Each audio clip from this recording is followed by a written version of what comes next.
Hello everyone, I'm Bishi, and today we're playing even more Great Ace Attorney Chronicles, the final case, episode 5. I was not here yesterday, I apologize about that. Oh my god. Why is the timing like this? Every time! The timing! Okay, fine. I'll go over here. I'm sorry I wasn't here yesterday while I get this controller set back up. Oh my god. The game was like, yeah, you should be sorry. And maybe we'll finish the game this week. I don't know. We might finish it. I'm not really sure. I don't know how much playtime is left, but we're in the last case. So any stream now, we might be finishing it. And then we'll have the second game in the Chronicles to play as well. So yeah, we might be moving on to the second one. Maybe by next week? I don't know. But yeah, we're playing some more Ace Attorney today. I always forget to open up my notes. Let me get that real quick. We are about to hear the testimony from Mr. Egg. I'm excited for this. Last time I played this, I remember I didn't want to stop playing, but it was such a good stopping point. I was like, okay, let's just wait till next time. But I really wanted to see what was happening next with Mr. Egg. So we'll get to see that today. But before we get into the game, though, I have one little thing to talk about. There was a stream on the official Sega Twitch account yesterday that just showed some live gameplay of Like a Dragon Gaiden. And it was hosted by the new English VA for Kiryu and another person. The name is evading me right now. But during this little stream, they actually showcased some cosplayers and fan artists in the Yakuza community. And Ruuuvo was chosen as one of the cosplays to be shown off on the stream. So we took screenshots, and me and Ruuuvo were watching, even though we weren't even home like all day yesterday. So we were just watching like in the car. But yeah, so they had actually reached out, the RGG social media had reached out to Ruuuvo before the stream happened like a week ago. And, you know, we're asking for permission basically to show their Kiryu cosplay on the stream. So it was really cool. But when Ruuuvo popped up, I was like, that's my baby! I was very excited, but yeah, it was super cool. It's just cool to be, you know, recognized by this game company that you love, and you love their games, you know, so I was very happy for them. And it was actually their Kiryu cosplay from like 4 years ago. It's like from 2019, but hey, a win is a win. So we are now going into recess. We just completed like part 2. We had the court day, and now we're having a short recess, and then when we go back into the courtroom, we're going to be hearing the testimony of Mr. Egg. So we got Mr. Beans, we got Mr. Egg, Mr. Cheerio. All right, let's hop in. And Egg is supposed to be the third accomplice in this crime against Mr. Windibanks. Mr. Egg is also a communications officer, just like juror number 5. And his blood, when mixed with the chemical, is green. And it's in 2 places. Okay. That's what my notes say. Making Mr. Huevos Rancheros over here. Yeah, we got eggs, we got beans. Recess! Yeah, but it's not that fun. 17th April, 12:41 p.m., the Old Bailey Defendant's Antechamber. Does Mr. Egg like green eggs and ham? His blood is green! We're just making all kinds of jokes with this one character, aren't we? Eggman, yes. Mr. Egg. I can't wait to find out his real name. Eggert Benedict, question mark? I just call him Egg now. He's just Mr. Egg to me. He's about to be scrambled!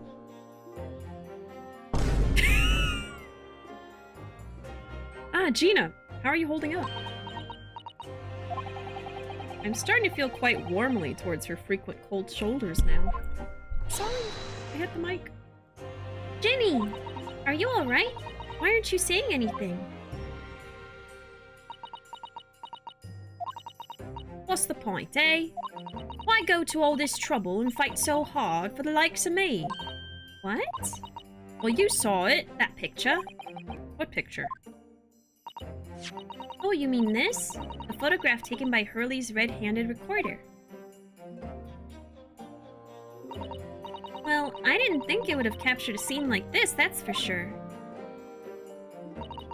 It's hopeless. Anyone who sees that's gonna think I did it, ain't they? Well, I won't pretend it wasn't a bit of a shock when the prosecution first presented it to the court.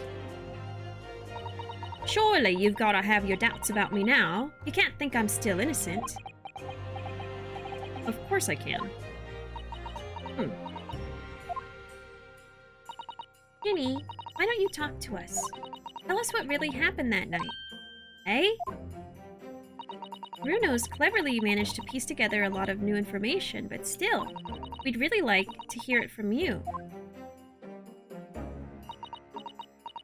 Come on, Gina. All right, then.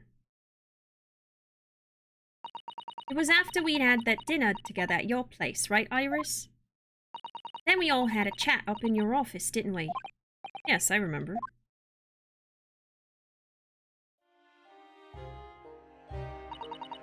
After that, I just couldn't get to sleep.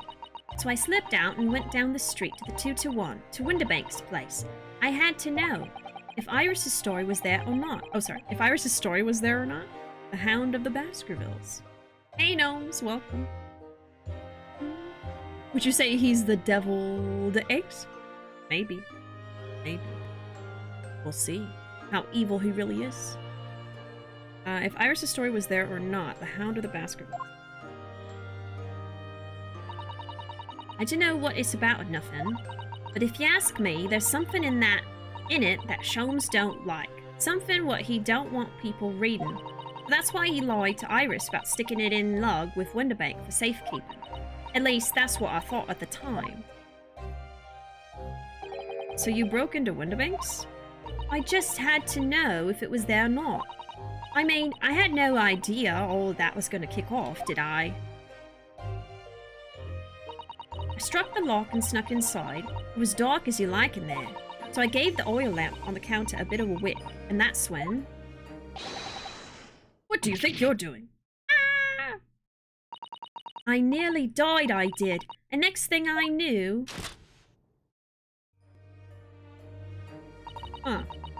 I'd grabbed the gun off the counter and was waving it in the air like, I don't know what. So she just grabbed it on instinct.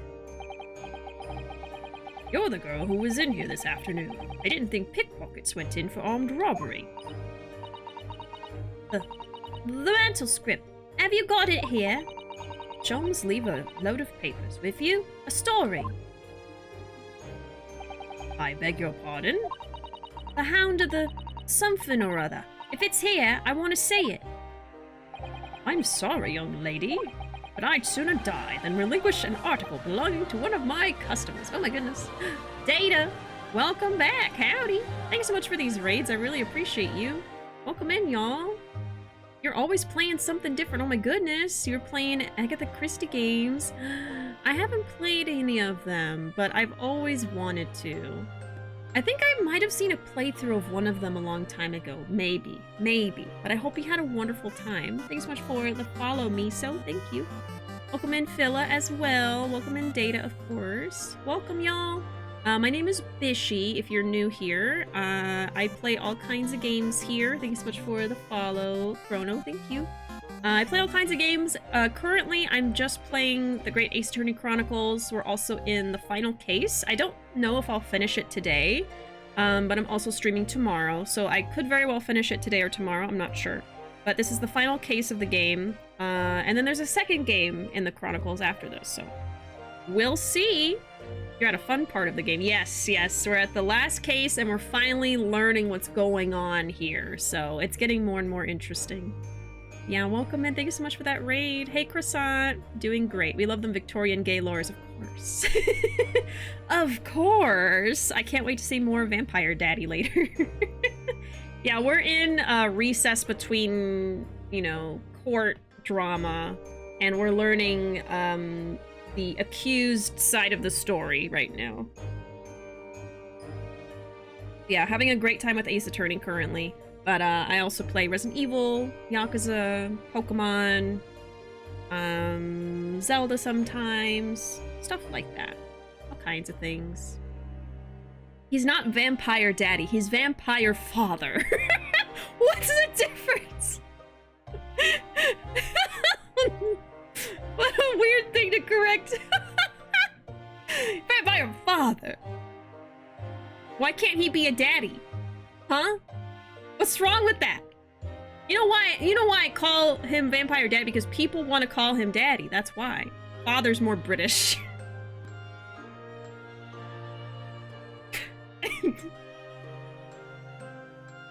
He can't be a daddy, he has commitment issues.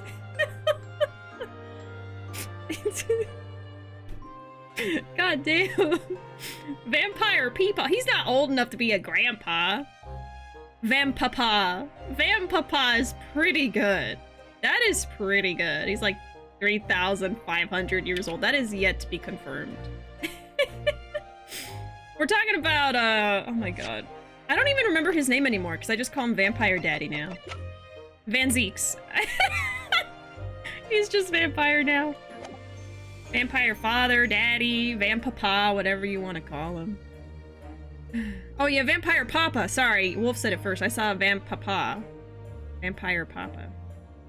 You actually forgot his name. But yeah, I mean, for a second, I did. If I thought about it for more than a second, maybe I would have remembered. But it's so much easier to say Vampire Daddy. You could say Egbert. Eggert didn't really hatch out that plant. Wow.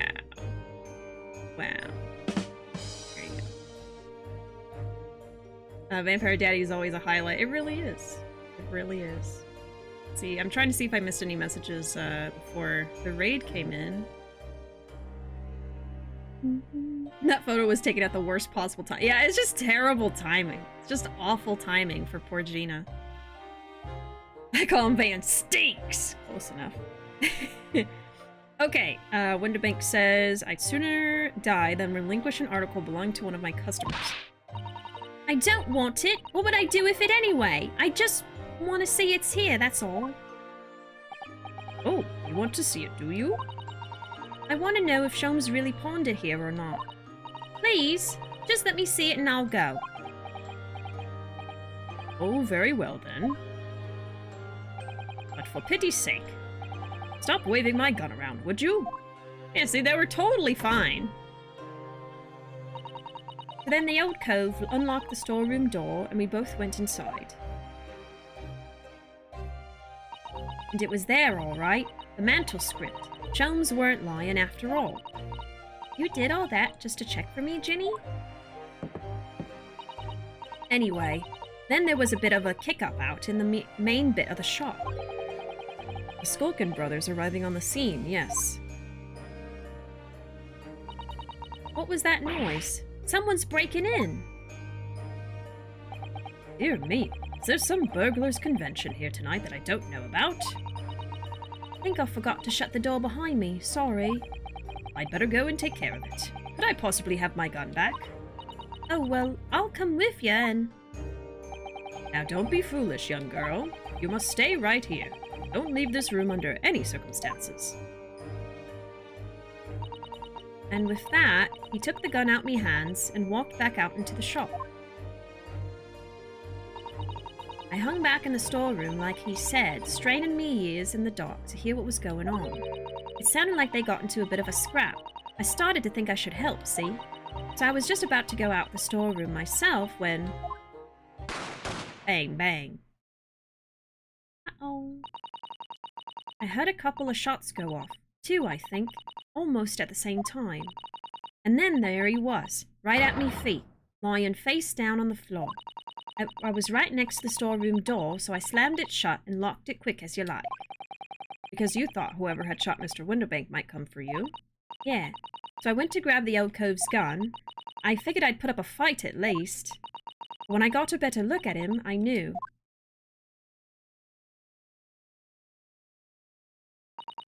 Winterbank was a goner.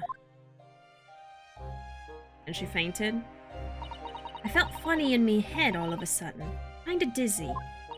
And after that, I don't remember nothing. She fainted, poor thing. That must be when you passed out, Gina. If I hadn't done what I'd done, the old cove might still be alive. I mean, it's not her fault. It really isn't. The frickin' Skulkin brothers that shot him. Did you tell the police everything you just told us? Of course I did, but they didn't believe a word of it, did they? All they said was if I kept telling lies, it would make things even worse for me. Jeez. It'll be alright, Ginny. Don't worry. Just stay strong a little longer. Bruno's about to put the real culprit through the mill. That cove what was there in the afternoon. That egg Benedict. Mr. Egg. I still remember how he looked at me, like I was nothing. He was there that night. Oh, she saw him? We don't know his real name yet, but I'm convinced that he's involved somehow. Anyway, thank you for telling us what happened, Gina. I appreciate your honesty. You what? You can leave it all in Ruuuvo's capable hands now, Ginny.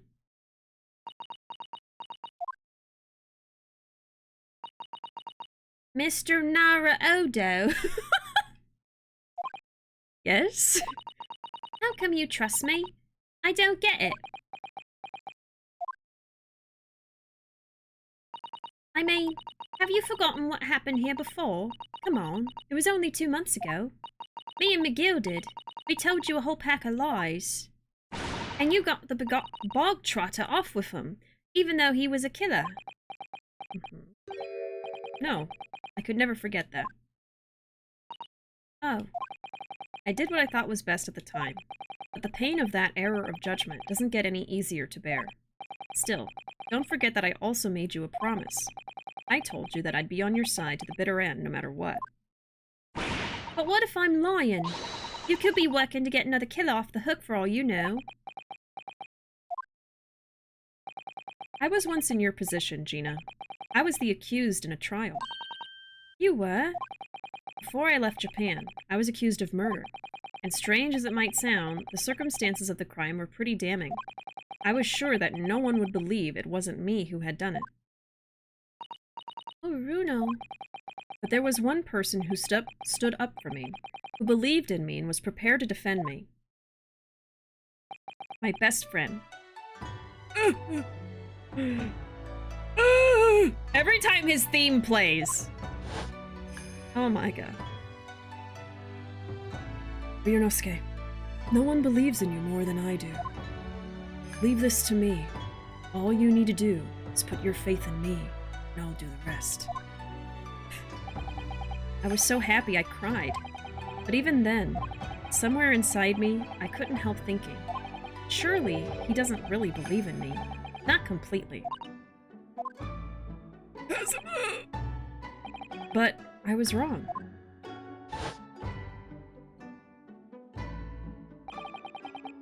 As soon as my trial began, it was obvious. This feels like so long ago that he had an absolute unwavering belief in me.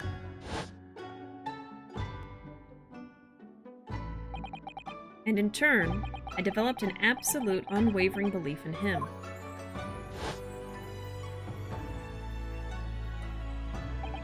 Since then, I came to realize, you want someone to believe in you, you have to believe in the other person first. What are you saying? I promise you, Gina, that no matter what happens, I'll keep believing in you. So you don't need to worry. I won't let you down. Even though I'm a diver and a no-good lawyer. You're not like McGilded. I know that. Hey? That's right. You're our friend, Ginny. Iris. We know you better than you think. And we've come to the conclusion that you're someone we can trust. Yes. That's really all we need to know. Exactly. Mr. Ruuuvo. I...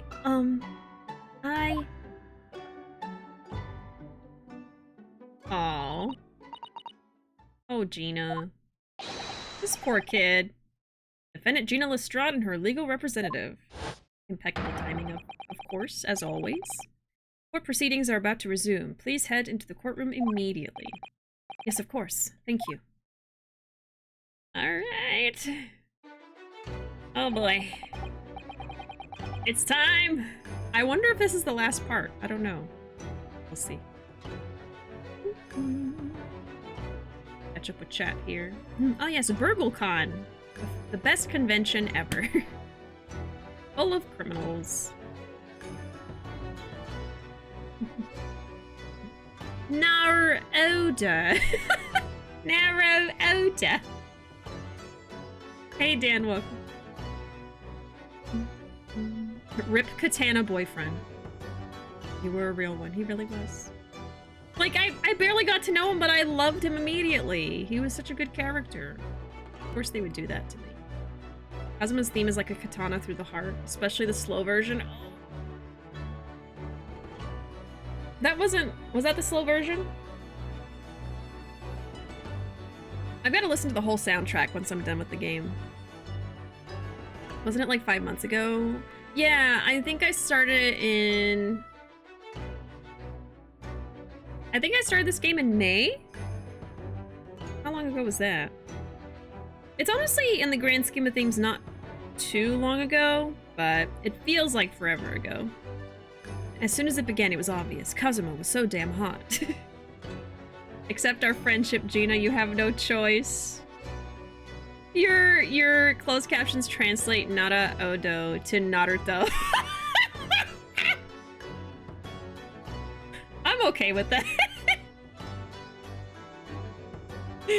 Mr. Naruto! It was the one playing before. Okay, okay. This is the normal version. I got it. Okay. You're not gonna be able to listen to the soundtrack until you finish game 2. The track names are not subtle about spoilers. Really? Even for the second game? There's not like a difference between 1 and 2? It's just gonna spoiler the second game? That sucks. Alright, never mind. I'll have to listen later. And another 5 months from now, or however long this takes me. Hey, Wizard! How you doing? A lot of music from game 2 is carried over from game 1. Oh. They're on the same lists. Unlike the main games, these have a continuous overarching story.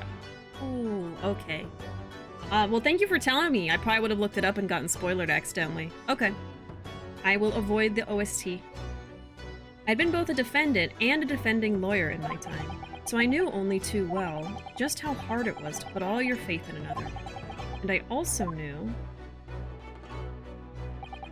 just how hard it was to bear the burden of another putting all their faith in you. This is it at last. The final chapter. The final battle. Wish me luck, Susato-san. And I hope you're watching over me too, partner. Oh. I'm a Susato too! Oh man, I wonder if we'll finish it today. I mean, if we get really close to finishing but not finish it, we will definitely finish it tomorrow. We'll see. We'll see. 17th April, 1:41 p.m., the Old Bailey courtroom.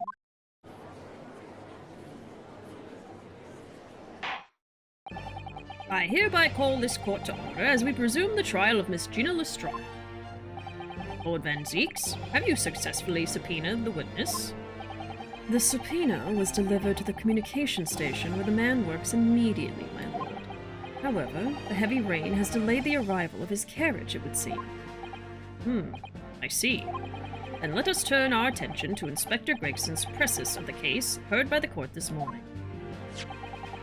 Glaring omission of the third bullet in your report is a serious blunder, Inspector. Yes, I can only apologize, my lord. And although the defense's chemical analysis of the blood at the scene makes for a compelling argument, I cannot permit such untried methods to be used as evidence in my courtroom. It's a big mistake to cross Hurley and me. A very big mistake. That 10-year-old threatening the judge. You're making a big mistake, mister! I am 10 years old! I'm gonna get you. She does have a cannon. She has weapons. She has weapons. She's the doctor. She can do anything she wants. Doctors have more power than judges. All rise. Santa Claus is in the house. With a gun, no less. Yes, threatening him with a gun. She's like, you better watch yourself. My lord, subpoenaed witness has just arrived in the building. Nice. Mr. Egg is here. Thank you, officer. Show him to the stand without delay. Mr. Eggert Benedict. I didn't expect to be crossing paths with him again so soon. And certainly not like this. You know what? Can we add Eggert Benedict as a name to the random name generator? We haven't added a name in a while. She's the doctor. Who? As a Doctor Who. He's trying to make a Doctor Who. I didn't watch Doctor Who, but I know of it. I've seen clips from it. Hey, here we go. Name number 178. Oh, we're a little low on names. We usually have like 200 plus. A good addition, yes. Oh, you were making a Doctor Who joke. Okay. Well, then we're on the same page. I trust her. Iris could probably poison you without you even realizing. I'd be scared of her. She's so smart. Ace Attorney character or drag name? Great game to play. Is it a pun or is it a fake name? Eggert Benedict. I know it's a fake name. I know it, but it could be a real Ace Attorney name. I didn't expect to be crossing paths with him again so soon, and certainly not like this.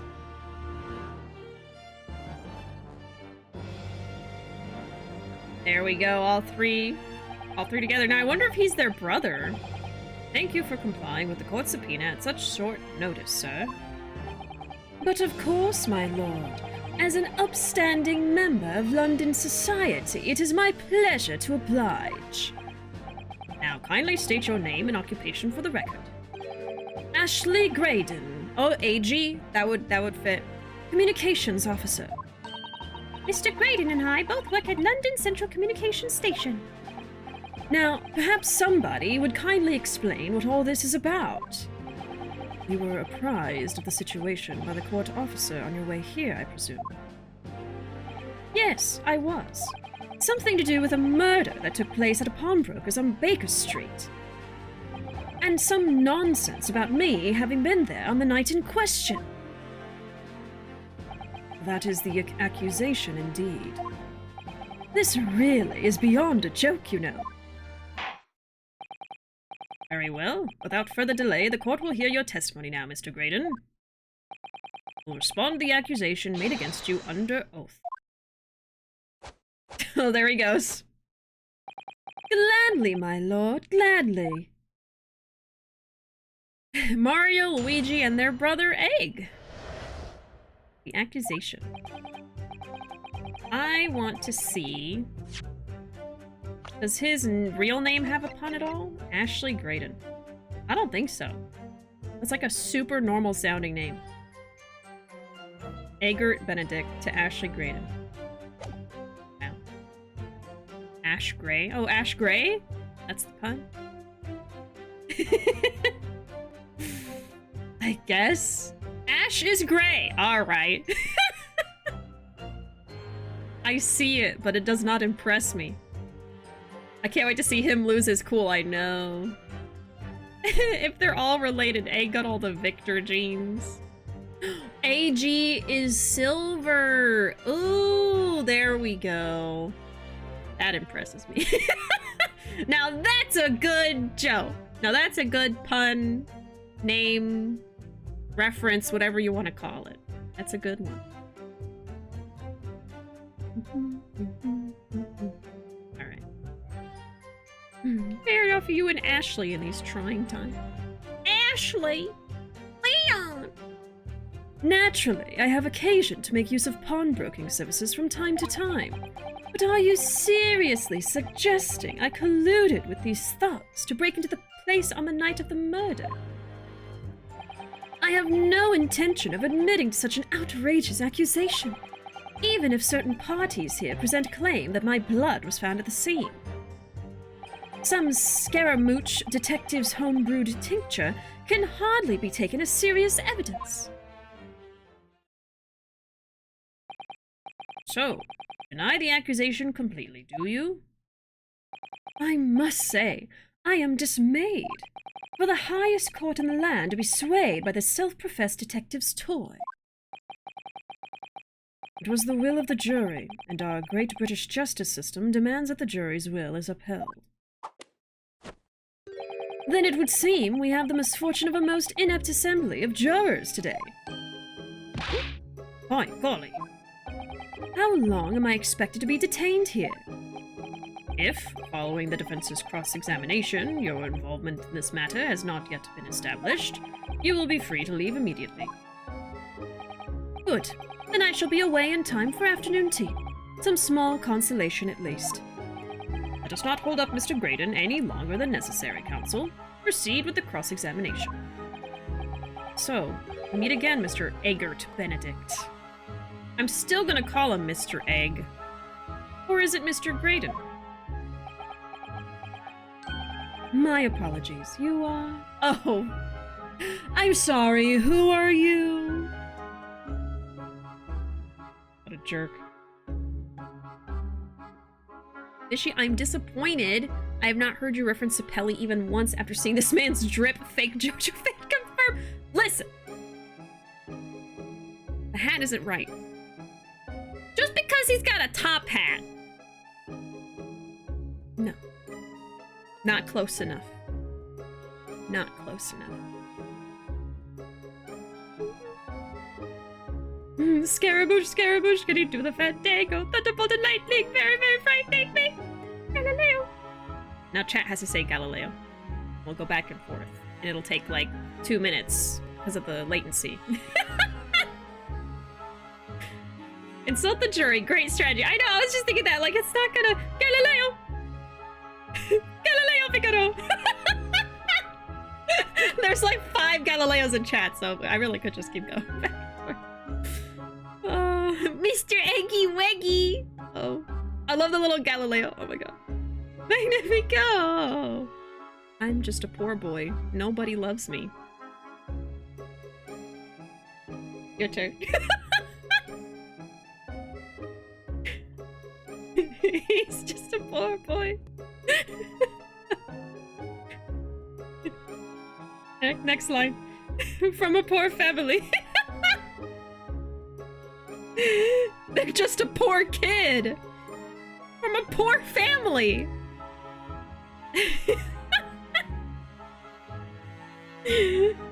The disjointed lyrics in chat is what kills me. It's like goes back and forth. Oh my god. You introduced yourself as Eggert Benedict. You aren't allowed to complain if you get called Eggman. He's Mr. Egg, Eggman, Eggy Weggy, whatever you want to say. The piano, yes. Bismillah. Easy come, easy go. No, we will not let you go. Twitch chat sings Queen, 3 dead, 4 injured. Who died? Ruuuvo's dying! No! The first casualty! It's my fucking spouse! That's wrong. Me 3 times! Oh, I call one of the 3 dead. Okay, Gnomes is dead. Archer's dead and Ruuuvo. Okay, we got the 3 deaths. And then we have 4 injured. Who's injured? So you think you can stop me and spit in my eye? Is it stop me or stone me? Like throwing stones? Is it stone or stop? Is it stop? I got a broken leg. No status acquired. Hold on. Bohemian Rhapsody lyrics. This is a great song to play in the background as we do silly hijinks right now. Hold on, we're figuring this out right now. Where is it? It stoned me! I knew it! Fake Queen fan in chat. So you think you can stone me and spit in my eye? So you think you can love me and leave me to die? Oh, baby, can't do this to me, baby. Just gotta get out. Just gotta get right out of here. Ooh. Ooh. Yeah. Ooh. Yeah. Nothing really matters. Anyone can see. Nothing really matters. Nothing really matters to me. This is just a monologue now. He's just a dumb from a dumb family. He's just a dumb. Spare him this life from this education.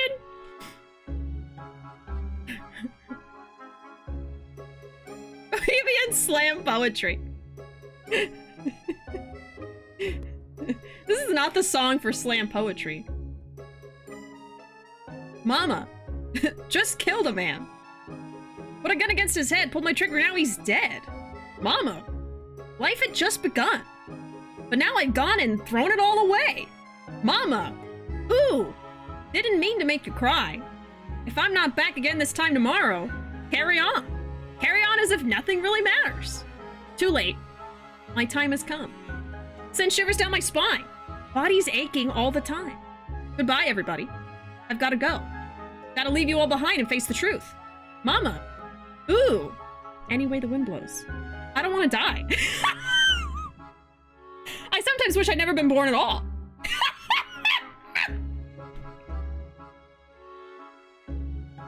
I see a little silhouette of a man.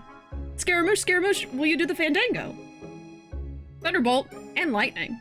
Very, very frightening me. Galileo. Galileo Figaro. Magnifico. But I'm just a poor boy. Nobody loves me. He's just a poor boy from a poor family. Spare him this life from this monstrosity. Easy come, easy go. Will you let me go? No, I will not let you go. Thank you for the follow. No, we will not let you go. We will not let you go. Let him go. We will not let you go. Let me go. We'll not let you go. Let me go. Never, never, never, never let me go. No.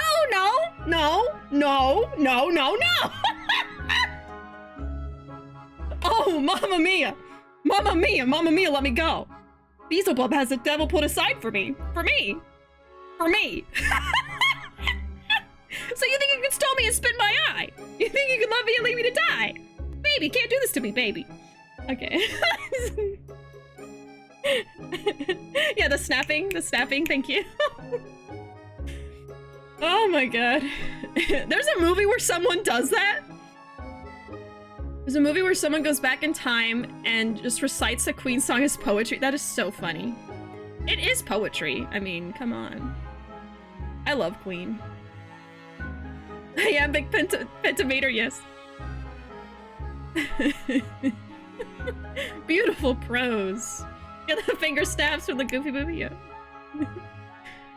Oh my god. They ran that quote, Ruuuvo. Bohemian Rhapsody as a soliloquy, wow.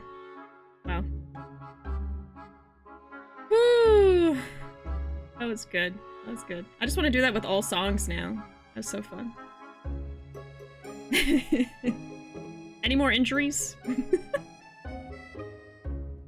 Added to the collection of Bohemian Rhapsody Bishies. Thank you. That's not even the first time I've sang, quote-unquote, sang Bohemian Rhapsody on stream. Aw, the B in BishiDove stands for Bohemian Rhapsody. I love that.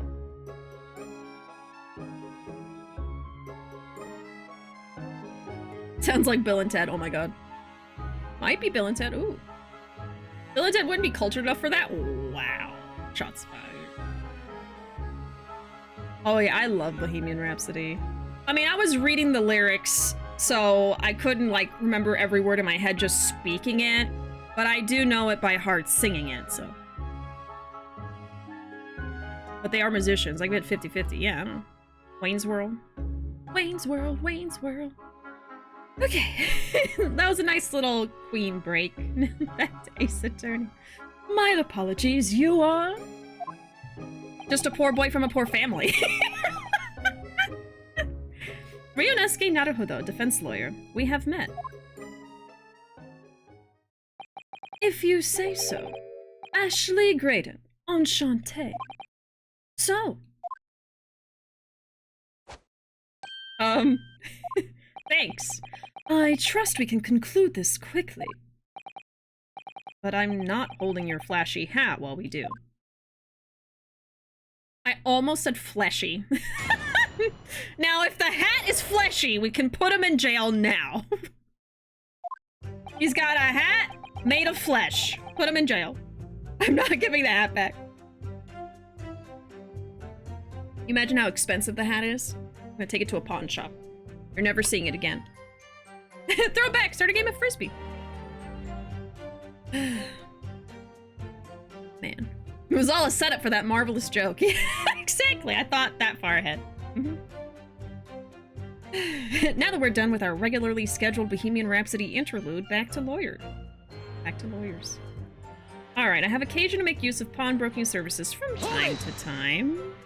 I think he's just fancy. Yes, we even met in the very pawnbrokery where the crime took place on the afternoon of the day in question.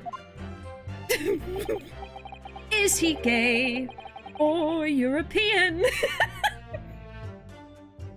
Is he French or just fancy?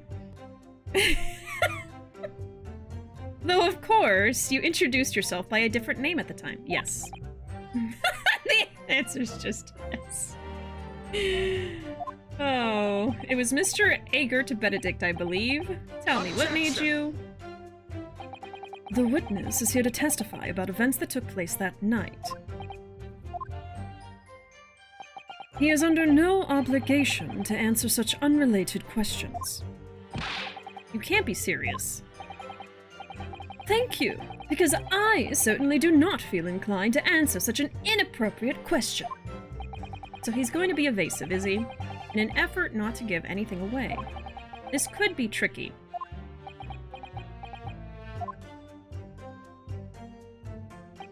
But are you seriously suggesting I colluded with these thugs to break into the palace on the night of the murder? Hold it! Yes. Have you seen these two men before? This pair? No, I don't associate with criminals. The way they're looking away. Said by a man who introduced himself as Ager to Benedict. Gay or European? So many shades of gray. Done. Alright, you get a sound effect with that. Get a sound effect. You get a sound effect, and you get a sound effect. I'd like to know who I have to thank for this. Who made this outlandish accusation against me? The young lawyer there in the black. This is a farce. Whose idea was it to permit an outsider to work in a British court anyway? Well, needless to say, I have no intention of admitting to such an outrageous accusation. Hold it! Where were you at around 1 in the morning on the night in question, sir? That is past the hour at which I would normally retire. Certainly, I was not in the company of these rapscallions. You're able to prove that? Do you have an alibi, sir? Objection! Listen carefully, my learned Nipponese friend, for you appear to be under a gross misapprehension on this point. What do you mean?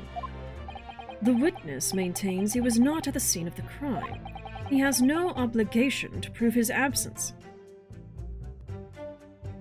Okay. If your accusation is that the witness was present at the scene, the obligation lies with you to prove your assertion. Ah. You will fulfill that obligation before putting any more unreasonable questions to the witness. The drama! A silent victory wiggle. Thanks! That is exactly how I would describe it. We're on the same page here. Why is this man wiggling? He really is JoJo posing, honestly. I really feel that. Just... I think he actually... Somebody did a pose like this at one point. It might have been the vampire man. It might have been him. He, like, did this. I think it's when he was, like, covering his face. It's when he gets really pissed off. Okay. That's very close to a JoJo pose. And then he's doing, like... I mean, come on, this is Giorno. This is Giorno. And he's basically doing that. It's like... Or is it Giorno or is it Josuke? One of the JoJos does. Yeah, this is a Jonathan. Jonathan originated it, and then I think Joseph also does it. It's like the quintessential JoJo pose, but anyway. Everyone's gay in Ace Attorney. Everyone. Oh.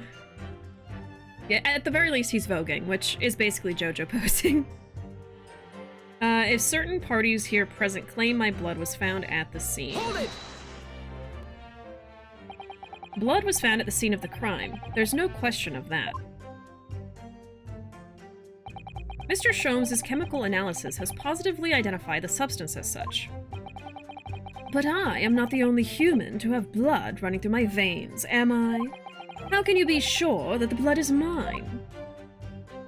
It could equally be the blood of one of these two miscreants. Every individual's blood has a slightly different composition, it seems. Mr. Sholmes' chemical is able to differentiate different blood samples by— Spare me the science lesson! Who is this Sholmes character, anyway? Oh, I assumed all Londoners would know the name. He's a a renowned detective. So, even if you are unable to bring yourself to say great detective... See, that's not the JoJo pose. He's, like, really, like, strong with it. It's when he's pissed, I think. But it's close. Especially when they see someone facepalm. Oh my god, it's Joseph. Oh my god. No. Nice JoJo reference. We just need a third-person view of Ryu walking towards Egg as he poses. Yeah, then we'll have that exact Dio Jotaro standoff scene. Exactly. Okay, even if you're unable to bring yourself to say great detective. A great detective, you say? Now we're in the realm of fairy tales, are we? Oh, Excuse me. got something to say to me? Do you have something to say about that, Mr. Skulkin? Eh? What? Me? No, the Mr. Skulkin next to you. Right, I've had it up to here with this. How many times have I got to tell you? Yes, I know. You're not Big Bruv Sulky. Mr. Nash Skulkin. Eh? Call blimey, governor. You what? Is it not the case that when Mr. Graydon just spoke, a thought went through your mind? Just one. The first one in your life, perhaps. Would you care to share that thought with the court? Eh? Me thoughts? I don't have none of them. It must have been him. You what? Mr. Nash Skulkin, answer the question, please. What went through your mind when Mr. Graydon just spoke? Nothing. Honest, Gov, nothing. I was just thinking, if he waves his arm around like that much more, it'll open up the wound again, that's all.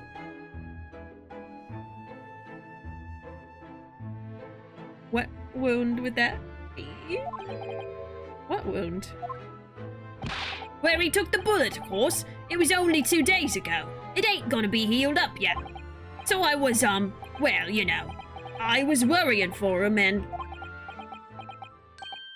Oh, hell's bells! Mr. Graydon, did you hear that? Good thing he didn't say halls. Instead of hells. What? Your I don't know why I was gonna say compadre. Your comrade is worried about you, it seems. On account of your injured arm. My lord. Yes, Mr. Graydon? I have no idea what these two wretches are talking about. Certainly, I shouldn't be expected to answer anything in relation to their mindless insinuations.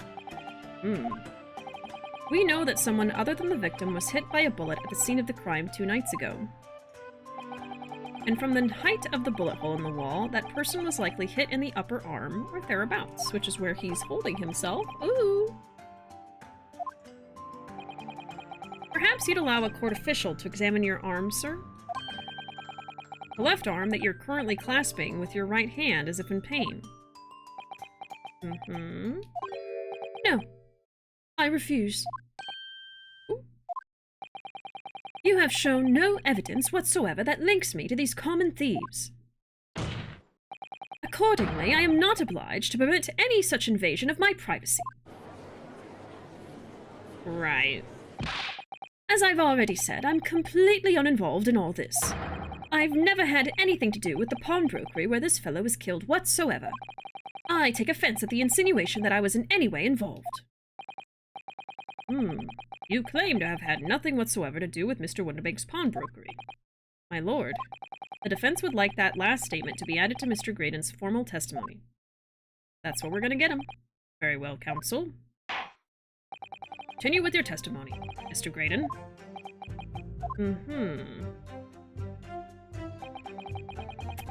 Bottom line is, I've never had anything to do with the pawnbroking establishment where the man was killed.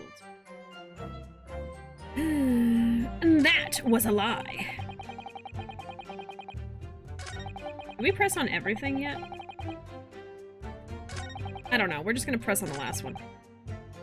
Oh well.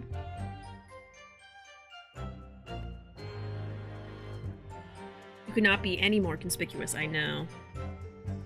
Why is everyone always shot in the arm? Karma, Franziska, Egg. Oh, is it like the shoulder? It's always like the shoulder or the arm, though. He lied.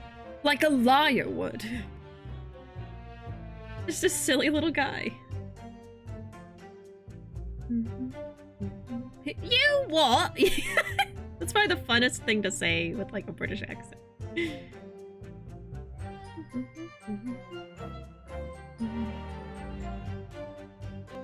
Van Zeke strikes me as a man with Catholic guilt. What a headcanon to have. Oh.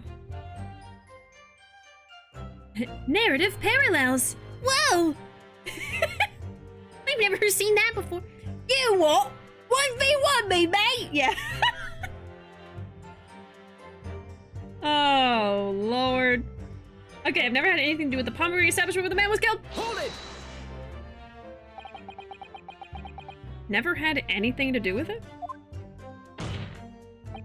You forget that I was there, Mr. Graydon, on the very afternoon of the incident.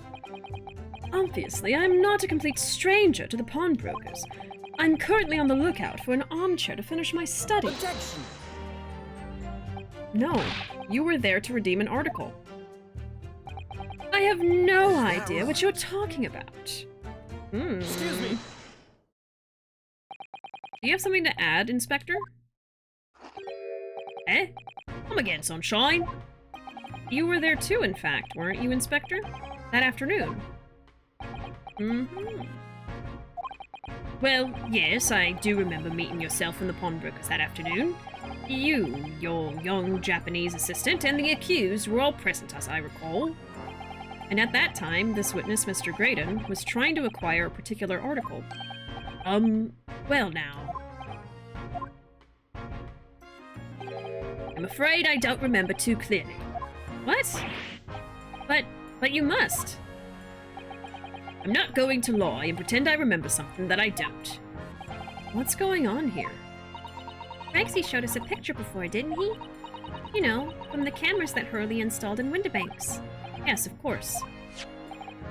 Yeah, so we have photographic proof that he was there. Indeed, and the gentleman pictured bears a striking resemblance to the witness, I must say.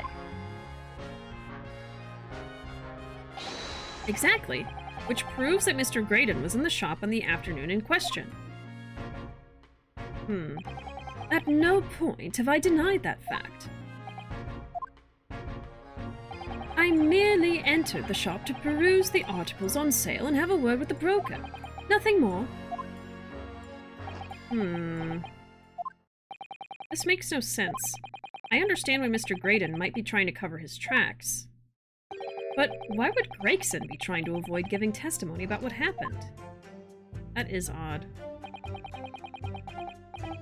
That's all he's going to say on the matter, is it? What do you think, Ruuuvo? I think he has no intention of telling us anything. He's well aware that the less he says, the less chance he has of giving himself away. The complete opposite of Hurley, then. He seems to think that the more he says, the better. Well, at least I managed to prise a little more information from these witnesses' lips. All thanks to the Skulkin brothers. Yes, they were the key to it after all. So he says he had nothing to do with the window banks. Well, we know that's not true. Perhaps now would be a good time to have a proper look through the court record. Good idea. You never know what tiny scrap of information could become a valuable weapon. Alright, it's time to present. It's probably going to be the last one. Never had anything to do with the pawnbroking establishment. Let's save. Greggy, no! Oh no! Alright, let me see.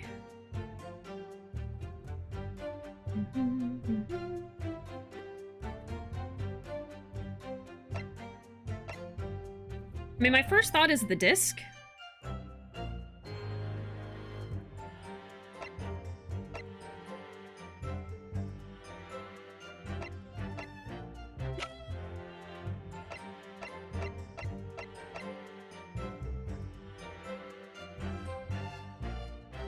And it's not going to be the picture, because they already showed that. Oh, actually, we don't even have it. I think I'm going to present the disc. That's my first instinct. And we'll see what happens. That might not be it, I could imagine, but I'm going to try. Objection! I think that's it. Have you ever seen this disc before, Mr. Graydon? Why? Is it supposed to mean something? This disc was, until the day of this murder, in pawn in Mr. Windibank's shop.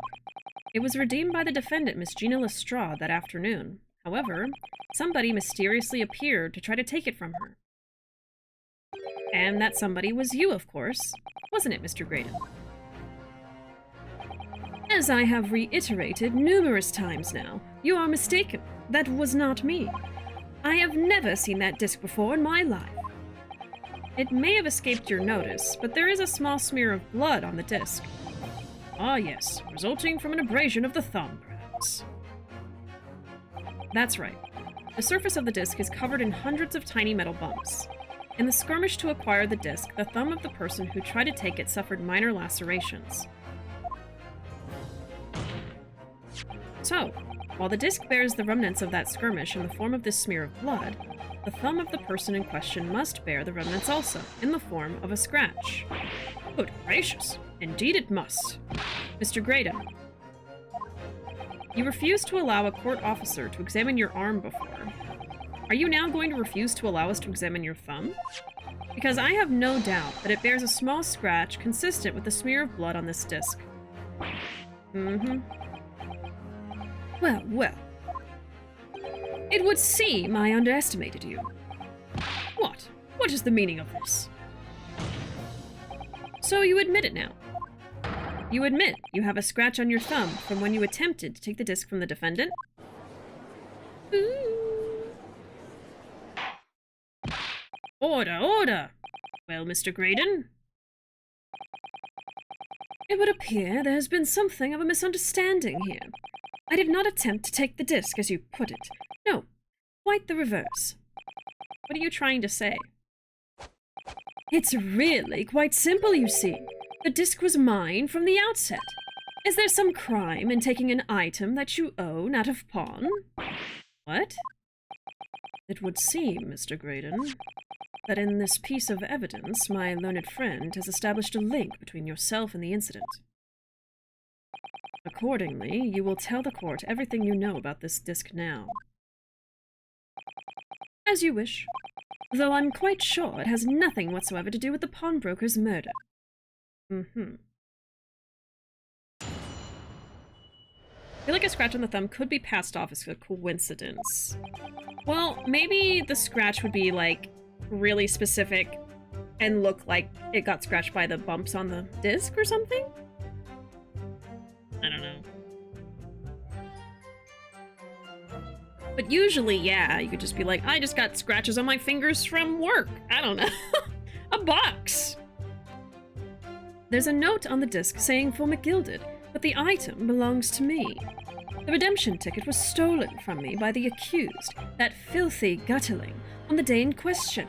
I proceeded at once to the shop in order to explain my situation and redeem my article. In the end, of course, the disc was taken by the police. In other words, I had absolutely no reason to break into the shop later that same night.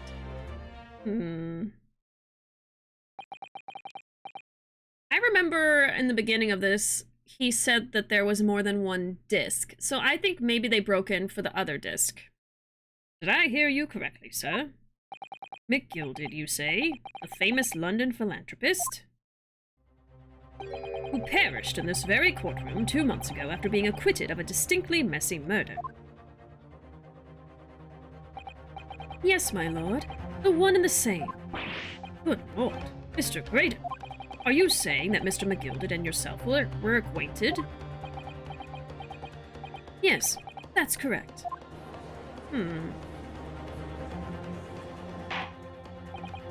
Order! Well, I certainly didn't expect to hear that name uttered here in my courtroom again.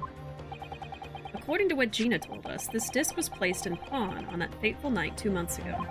McGilded himself gave instructions to deposit it at Windibanks. It's funny that Mr. Graydon here is claiming the disc belongs to him then, isn't it? In all likelihood, he's lying. So he appeared that afternoon at Windibanks in order to get his hands on McGilded's disc for some reason. Counsel, will commence your cross-examination, please. The disc. There's a note saying for McGilded, but the item belongs to me. Would you care to explain how this belongs to you? As you will observe, a communications officer such as myself commands a fine salary. You are certainly exquisitely dressed, sir. So you see, I have little need to make use of the services provided by the pawnbrokery trade. However, I did once find myself in difficulties having misplaced my purse whilst on an errand, which is why I pawned my fine black overcoat to the broker in question. You claim that was your overcoat? This again. Obviously. And in my haste, I clean forgot that the music box disc was in its pocket. And yet there is a note on it that reads for McGilded. I am a collector of rare and unusual music box music. I first met Mr. McGilded at a gentleman's club in the city and was interested to discover that he had shared my penchant in that area. So, the disc in question... It's a pre-production sample. I promised to let Mr. McGilded hear it. But then you forgot that it was in the pocket of the overcoat you were forced to pawn. Yes, exactly. He has a good story. Gina didn't mention any of that in her testimony 2 months ago, did she? No, because McGilded had threatened her to keep her mouth shut. Which means that if we dig too deeply here, it's going to expose Gina's perjury. Yeah. Oh dear. This is complicated, isn't it? Let's leave it alone for the time being. Okay. Redemption ticket was stolen by the accused on the day in question. Hold it! So you're saying that Miss Lestrade lifted the ticket from your pocket or bag? That's right. Despite being mindful of danger when walking in the insalubrious areas her kind frequent. Objection! Miss Lestrade did no such thing. Well, of course you would take that stance, but the girl is a regular offender. You came to the pawnbrokery that day prepared with all the information you needed to identify the defendant. You were looking for her. That's what brought you to Windibanks. To get your hands on Mr. McGilded's disc. Objection! My learned friend is a veritable font of nonsense. Nonsense? I concur with the prosecution.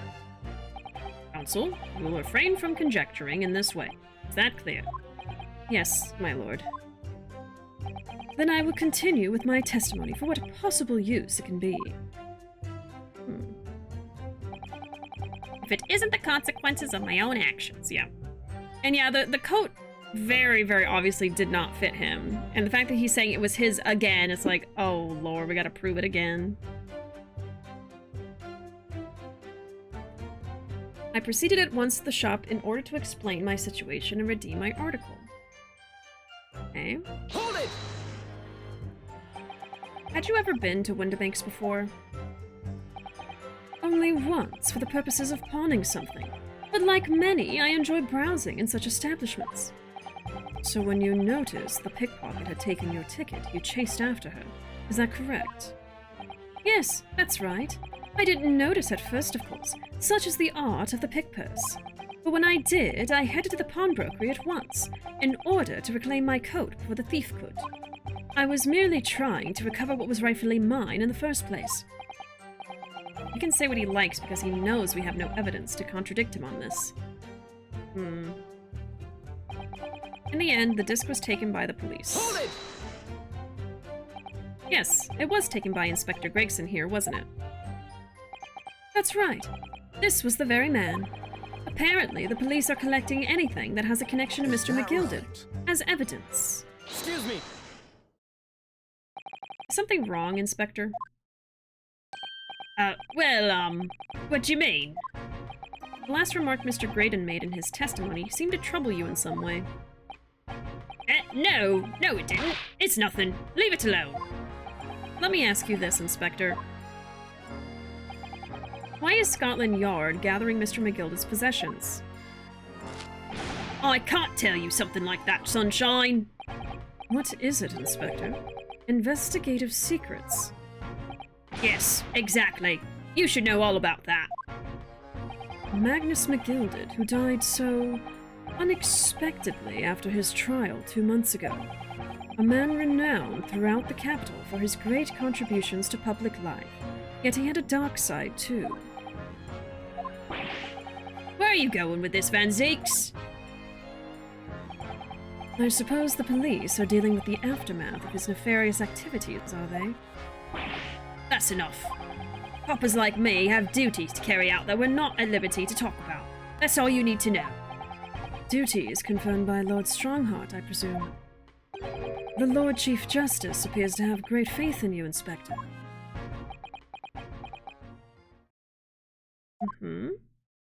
Don't you wiggle those French fries at me, sir. Don't you wiggle those fries. Hey, PC Man, welcome.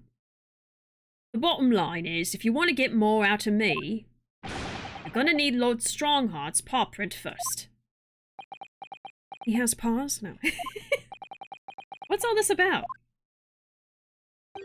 It's like there's something going on between Gregson and Lord Van Zeeks here. Well, it would appear that the Inspector has revealed all he is at liberty to reveal. Mr. Graydon, let us return to your testimony. Gladly, my lord. They're lovers, oh no. Oh no. I had absolutely no reason to break into the shop. Hold it! That's probably what we're gonna respond to. But perhaps you'd seen something of value among the forfeited items. No, not at all. Oh. A valuer was brought in by the police to assess everything in the shop. Without exception, every article on the shelves was common or garden bric-a-brac. In that case, it's clear that you broke into the shop later that day in order to recover Mr. McGilded's disc. Have you not been listening, man? Even if I had wanted to recover the disc, you may recall that it had been seized by the police that afternoon. It was no more in the shop that night than I. As I keep saying, I simply had no reason to break in. So there was nothing of McGilded's left in the shop that night. Nothing this man might have been after. I wonder if that's really true. Bruno, if you have some evidence, then let him have it. I'm dying to see that irritatingly assured expression of his crumble. Me too. Me too, Iris! McGilded slipped the disc into his coat pocket and had it deposited at Windibanks. Then, when he realized he was going to be arrested on suspicion of the omnibus murder, he threatened Gina and forced her to take the redemption ticket. There's no doubt about it. That witness is lying through his pearly white teeth. The police were obviously after anything left behind by McGilded as well. That's why Inspector Gregson ended up taking the disc into custody that day. But Gregsy's being very strange about all this. There must be a reason for that, I'm sure. I just don't know what it is. For now, I need to focus on exposing the fact that Mr. Graydon is lying in his testimony. Alright, let me look at everything. But I think we're responding to the last one. Okay.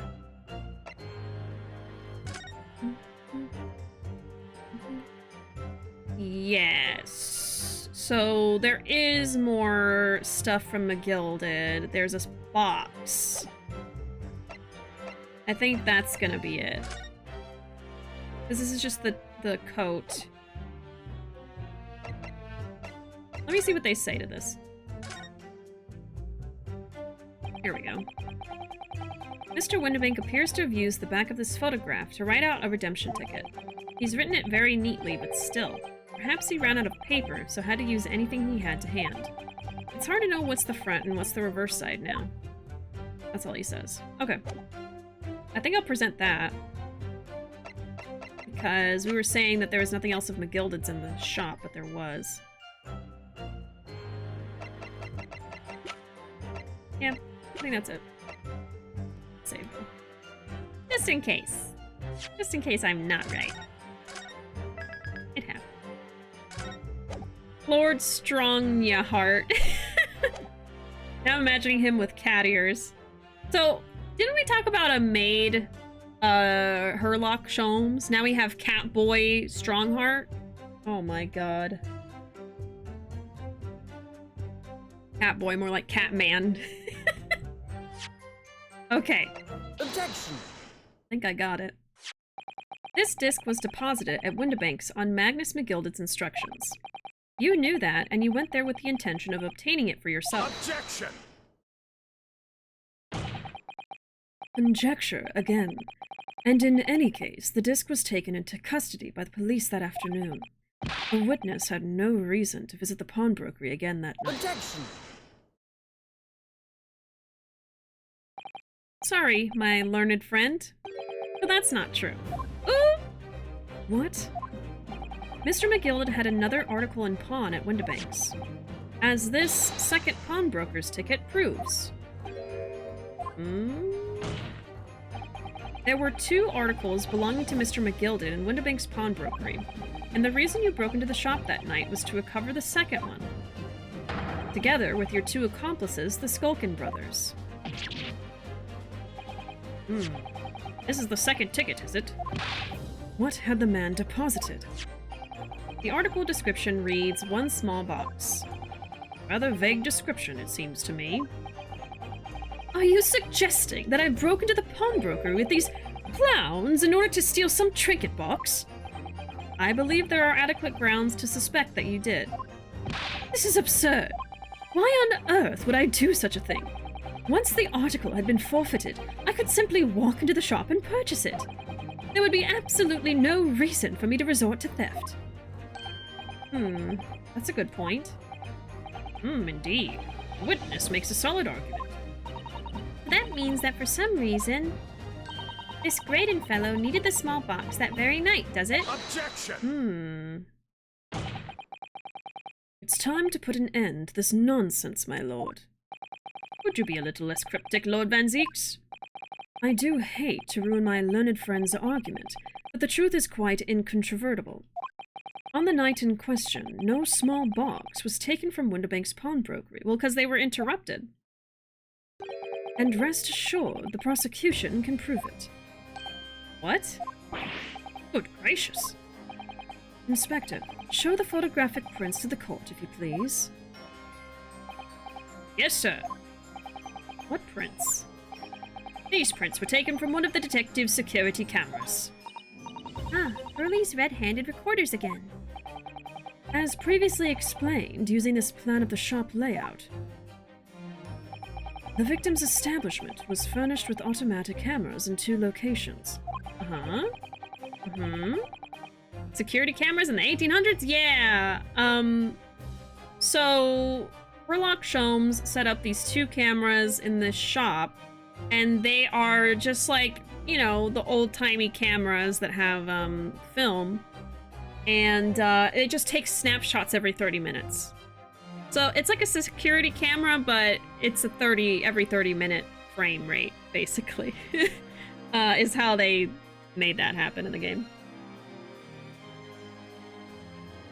It is kind of silly that they rely so much on like photos and stuff in such a early time period in the game, but I think it'd be really hard to make a Ace Attorney game and not have like any kind of photograph technology or anything, because it pops up in every game, every case, you know.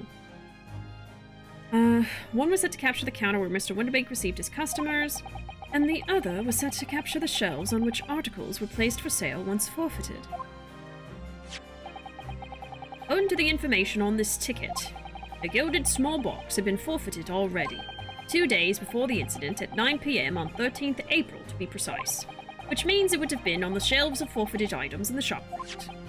Now, what I have here is a print taken by one of the cameras about 2 hours before the incident. That's at 11 p.m. on 15th April. Oh, we're gonna have to use the stereoscope, aren't we?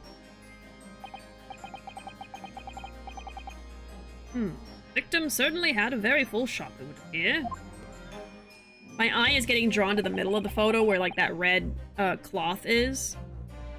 And then here we have another print. Oh, you know what it's gonna be? They didn't take the box. They opened the box and took what was in the box, and these two pictures side by side are probably gonna show that one of the boxes was moved slightly. I'm calling it. This one was taken about 2 hours after the incident. I see. So we have 2 pictures to compare. I don't think we have it yet. I bet it's those boxes in the middle because your eye is immediately drawn to them because of the difference in saturation of the color. Color theory! Though I must say that placing them side by side leaves me cold. We'll see. Dear me, that's starting to make my head ache. Obviously, at Scotland Yard, we considered theft as one possible motive in this case. We explored the possibility that something had been taken in addition to the victim's life. So your men have already compared these 2 prints thoroughly, Inspector? Yes, sir. Give them to me now! Put them in my pocket! We counted every single item in each of these 2 photographic prints. And the Yard's conclusion is that exactly the same number are present in both. In other words, nothing was taken from the pawnbrokery on the night in question, and my learned friend's assertion is nothing more than a hopeful fantasy. No, I already know. I'm already one step ahead of this game. I don't believe it. If I could have just shown that he'd stolen McGilded's pawned box. And now he's doing a victory wiggle. I might have been able to break him down at last. You know what, Ruuuvo? I've been thinking. I wonder if these 2 photographs really are exactly the same. What? So, counsel, in the light of the evidence put forward by the prosecution, what is your position? It seems that, in fact, on the night in question, nothing was stolen from the victim's establishment. Do you accept the prosecution's assertion? I don't know. Could there be some hidden discrepancy in these 2 photographic prints somewhere? Ooh, use a piece of evidence, maybe. We can use a stereoscope. Yeah, let's use a stereoscope. I bet that's what it wants me to do. Before I give my answer, my lord, I'd like to try something if I may. Your Honor, IDK. I wanted to say IDK specifically out loud. Try something? What do you mean, counsel? I'll need to use a certain piece of evidence from the court record to identify the discrepancy. I'm not entirely sure I follow. Which piece of evidence do you intend to use to help you identify a discrepancy? That would be this doohickey right here. Take that! I'd like to use this device, my lord, to view the 2 prints stereoscopically. Or stereoscopically? Ooh! Yes, you've caught the bug at last. You can't resist, can you? You've got the cross-eyed compulsion. Juror number 3. What a surprise. Come on, Ruuuvo. Let's put the pictures in place and see what this wonderful contraption shows us. Here we go. Now look through the eyepiece. Oh, it wasn't the center! Interesting! Okay. I wasn't sure at first, but there is a clear discrepancy between these 2 prints. What? I must identify the location in question for the court, counsel. Can I see the pictures yet? To be fair, Iris and Sholmes invented a kind of blood DNA test. Yeah, I think that the game just kind of like stretches historical accuracy, you know? I gotta go to bed. Y'all have a great night. Thank you so much for being here, Phila. I hope that you have sweet dreams, a great rest of your night, and I hope we see you again sometime. Have a good one. Indicate the precise location of the discrepancy of which you speak. I wonder where I'm supposed to point right now. I wonder. I don't know. What do you guys think? Is it like over here, maybe? I swear I thought I saw these boxes moving. You know?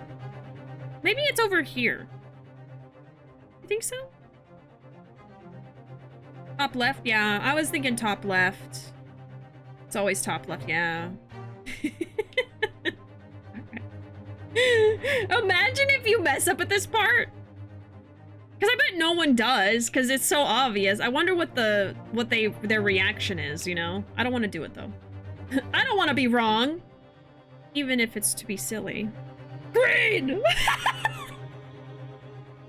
The answer's green!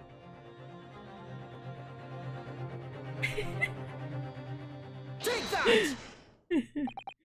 Granted, these two prints are almost identical. 7! B! B! The two prints are almost identical. However, there is one minor discrepancy between them. What? Where's the B? Oh, you know what? That box also stands out a little bit, but there was really a red herring of those boxes in the center with the cloth. I didn't even look around very much. When you view the two pictures stereoscopically, that is a fancy box. No Gilded would own a box like that. A single area stands out as being different. The location of this small box. Let me... wait. Unbelievable. By Jove, you're right. How extraordinary. That's simply amazing.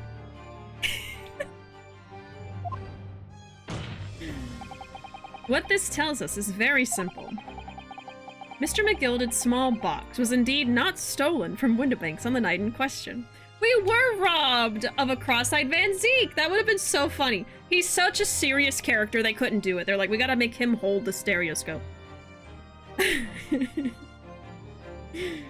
The small box was indeed not stolen on the night in question. However, there can be no doubt that somebody picked up this particular box and then returned it to its place on the shelves. Are you suggesting that the small box originally deposited by Mr. McGilded is in fact... Yes, the very same small box I just identified in those photographic prints. Objection! Mindless guesswork. What if it was? So a box was moved on the shelf. Nothing was stolen, which means quite simply that nothing has changed. That may be true, but... Alright, McGilded's box wasn't stolen then. But doesn't the fact that it was moved like that change things? Yeah, it changes everything. I believe this changes everything about the case. How can that possibly be? The crucial point is the fact that what was moved was a small box. In other words, we have to consider what might have been inside the box. What are you suggesting? There's the JoJo pose. There it is! I mean, come on! That's a good JoJo pose. That's like a Dio JoJo pose. It's very Dio. This character in general is very Dio. Yes. He still looked kind of silly holding up the stairs. He did. He did. I was like smiling because I thought he looked silly. That's a JoJo villain right there. Uh-huh. Uh-huh. What did I say? What did I say? What are you suggesting?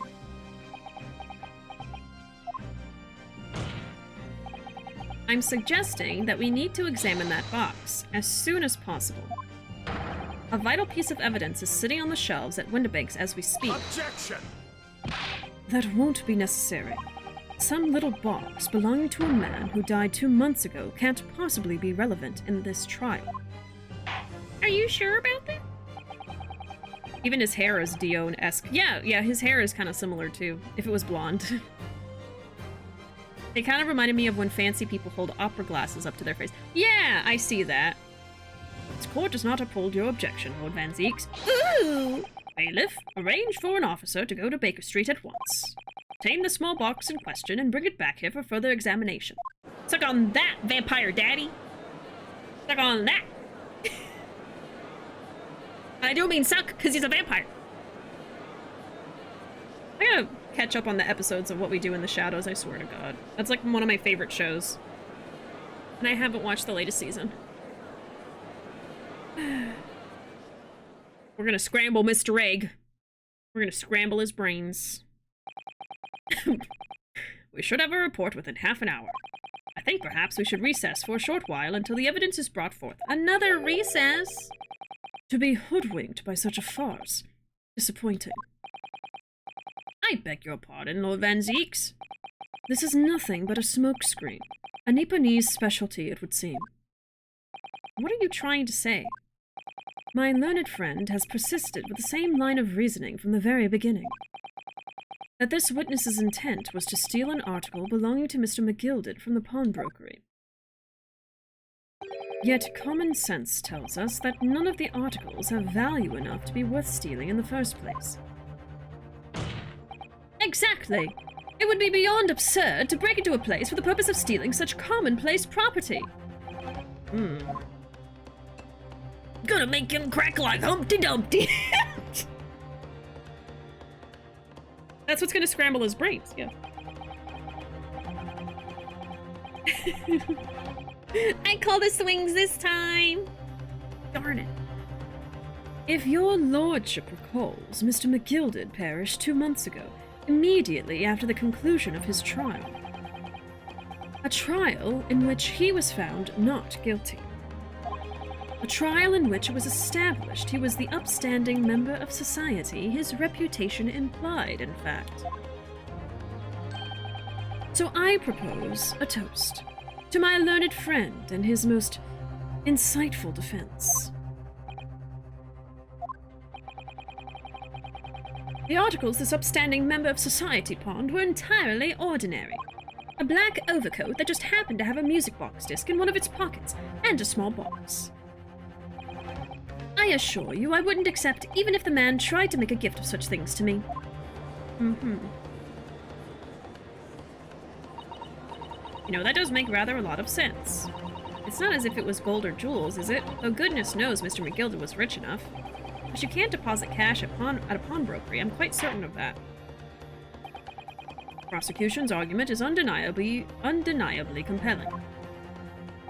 It is incumbent on the defense now to bolster its argument. To explain what possible significance these commonplace articles pawned by this fine citizen could have. Okay. I'm scared. Well, counsel, is your argument in fact demonstrable? Are you able to show proof the disc or the box are in any tangible way related to this case? Well, you see... What's the matter, Ruuuvo? We know that they're related, don't we? They're both vital pieces of evidence. Yes, of course. You and I both know that. We know McGilded's true character, and we know the disc is significant, even if we don't know why. But if we explain all of that to the court at this point, we'll have to acknowledge that McGilded's acquittal 2 months ago was a mistake, that the defense's argument was flawed, based on false information. Oh no! And that would mean admitting that Gina committed perjury. But it was perjury she committed by threat. I don't know the exact word for it, but like, she was threatened into doing it, so she didn't really have a choice. But I think even if it was found out that she did commit perjury, she would hopefully... coercion, yeah, she was coerced into perjury. So, yeah, something like that. So I would think that in the end, she would either get off lightly or she would not be found guilty of anything, because it wasn't really her fault. But Jimmy... Could it be that Van Zeeks knows? Is that why he's doing this now? Because he anticipated everything?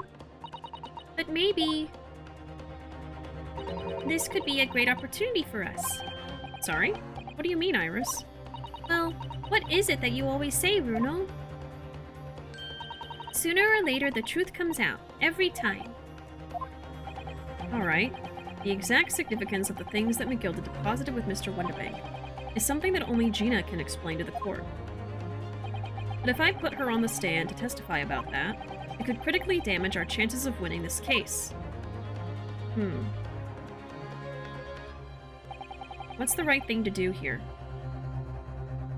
Ooh. I think have her testify. If we leave it, then we're just not going to make any progress, I would think. Save again, though. I'm pretty sure that's what we have to do.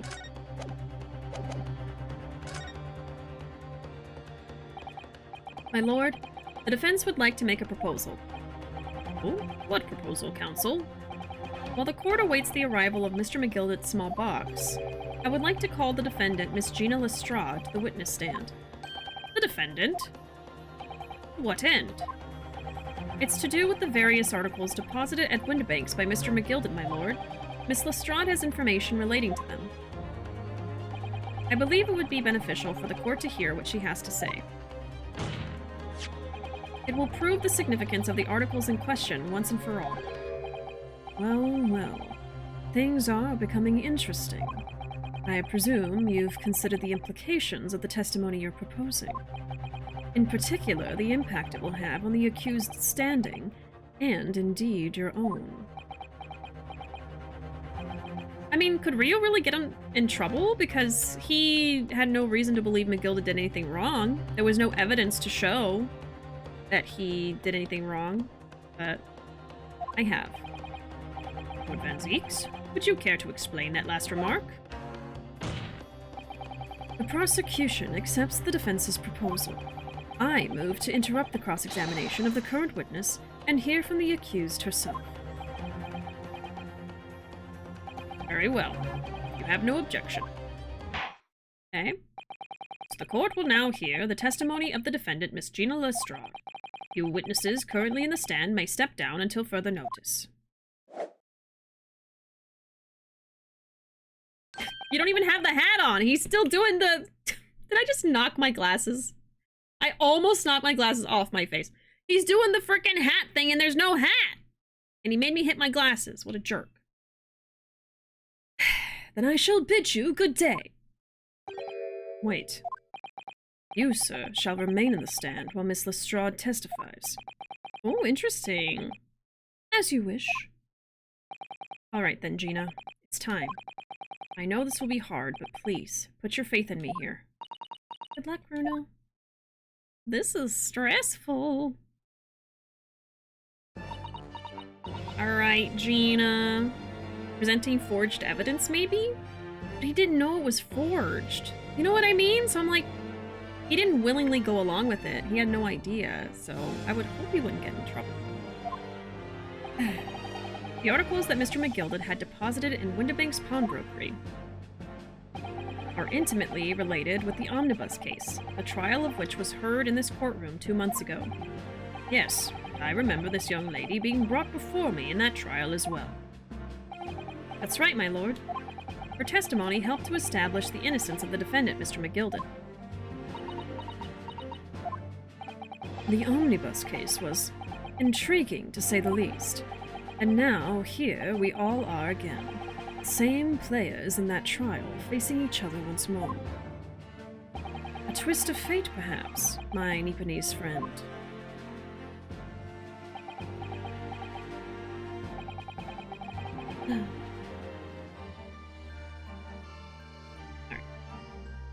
Allow me to recap the events of 2 months ago. An old brickmaker was stabbed to death in an omnibus running along London's winter streets. Oh, thank you for the clip, PC Man. Just had to clip that, huh? You just had to do it. Apart from the victim, there was only one other person in the carriage, Mr. McGildat. Naturally, he was the prime suspect for the murder. But as the trial progressed, another possibility emerged. That the murder, in fact, took place above the defendant's head on the roof deck, with the body then being dropped through the skylight into the carriage below. Right.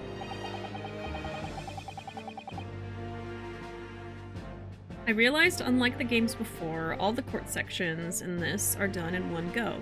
The old games would have investigations sprinkled throughout the court days. Yeah, especially as you got further into the game and the cases got longer. Like, I think in the trial case, like, it's probably just the trial, or it's investigation to trial, and then you're done. But yeah, like, as you got further in and they got longer, it would be like a pattern, kind of. And that's almost what I was expecting with this game, too, is like, oh, we'll have a case, and then we'll go looking for clues again, and then we'll come back. But instead, they just have people run out and go grab stuff and bring it back, or they have, like, the recess to kind of have a break, which I appreciate. It's, like, good stopping points for stream and stuff, but I do kind of like this because it's very streamlined. Like, I don't mind the investigation leading up to the court day, but it is nice to just kind of streamline it and not have to, like, go back and forth. It was Miss Lestrade whose testimony brought that possibility to light. At the time of the incident, Miss Lestrade was concealed under a seat in the carriage, hoping to pick the pockets of unsuspecting passengers. Then, immediately after the trial, having been acquitted of the murder, Mr. McGilded died in this very courtroom, in the most extraordinary of circumstances. A mystery that remains unsolved even now, 2 months on.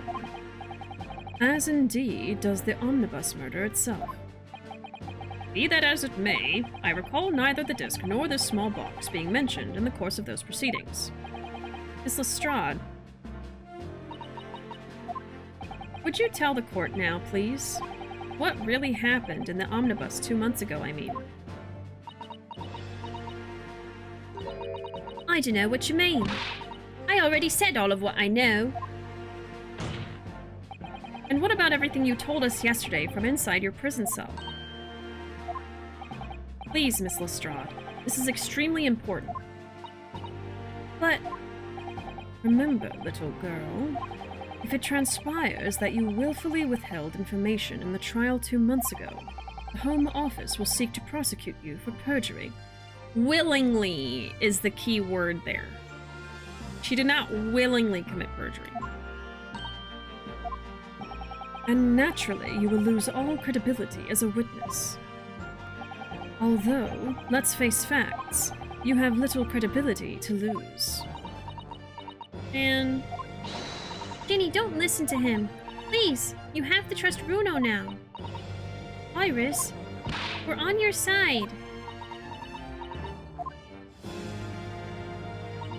all right then, I'll talk. It's the right choice, Gina. Well, it would seem that my learned friend is hell-bent on bringing the entire courtroom down about his ears. So be it. Vampire Man, stop being a jerk for 5 seconds challenge. He fails it every time. Every time. I must confess that I'm struggling to understand what on earth is happening here.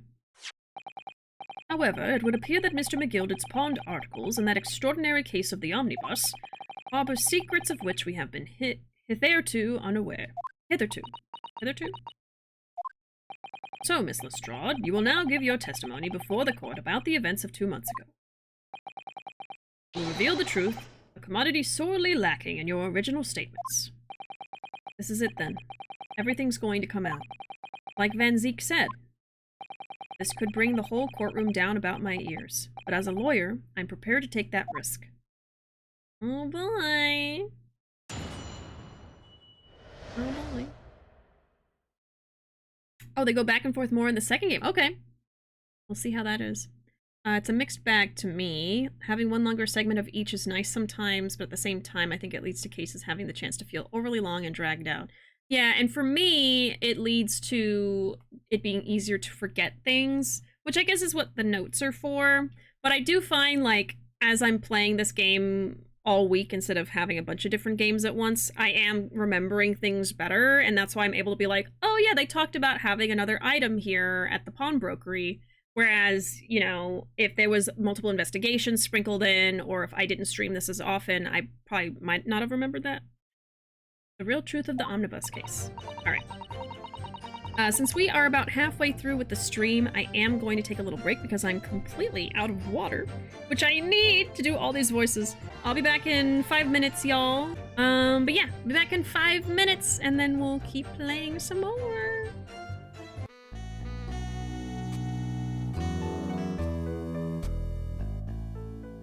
Alright, I have returned. Got some fresh water, ready to keep going.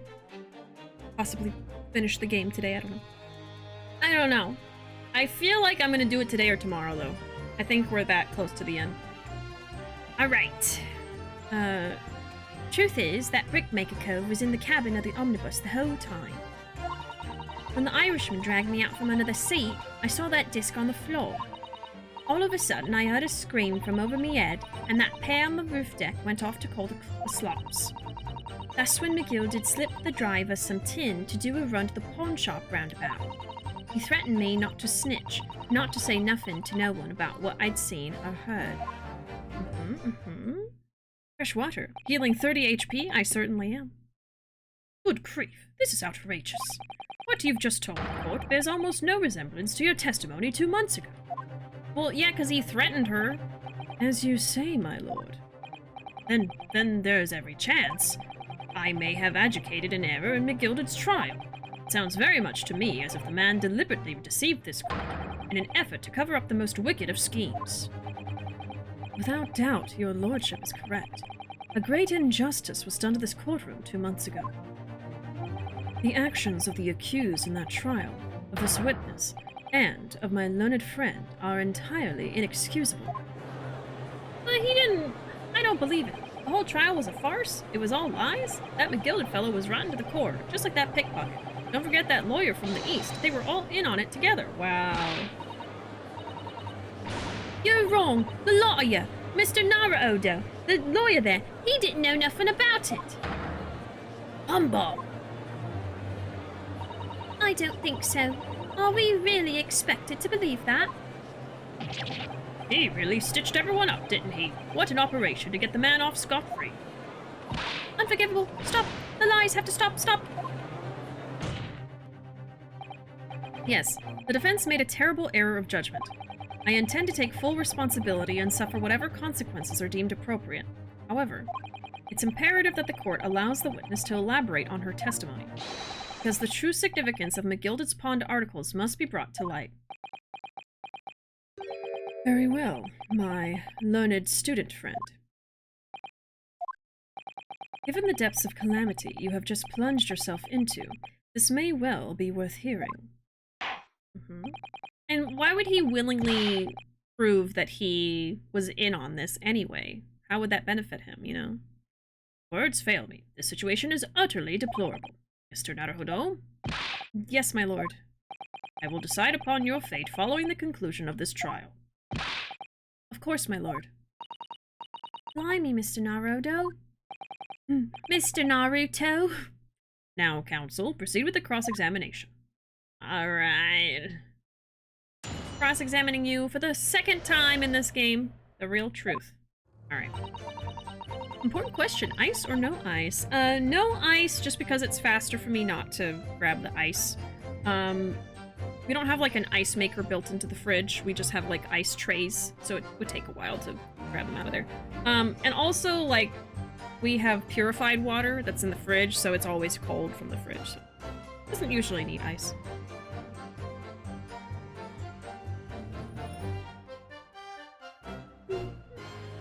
Howsy. Howsy. I really thought you meant to say housey, and I just was gonna go along with it. No ice, but cold water. Yeah, I don't really like room temp. I think technically room temp might be better for you, like health-wise. Or that might be a superstition, but I just can't. I can't. Like, if I'm really thirsty, I'll just drink something that's room temp. Because our house isn't that hot. It's always like around 75 or something. But if it's warm, definitely can't do it. Unless it's tea. Which is like leaf water, but you know, different. It's different. Yeah, I love cold water. Alright. Truth is, the Brickmaker Cove was in the cabin of the omnibus the whole time. Hold it! And you were hiding in the cabin at the time as well, weren't you, Miss Lestrade? If I remember rightly, in the storage compartment underneath one of the seats. Yeah, that's right. It's pitch black under there, so you can't see nothing at all. Now, in your testimony 2 months ago, I feel certain that you claimed Mr. McGilded was the sole passenger, did you not? False testimony, my lord. False. Lies.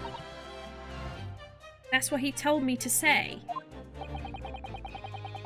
I might have to sneeze.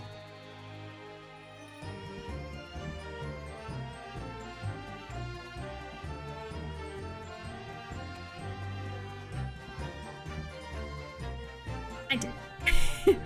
I did sneeze.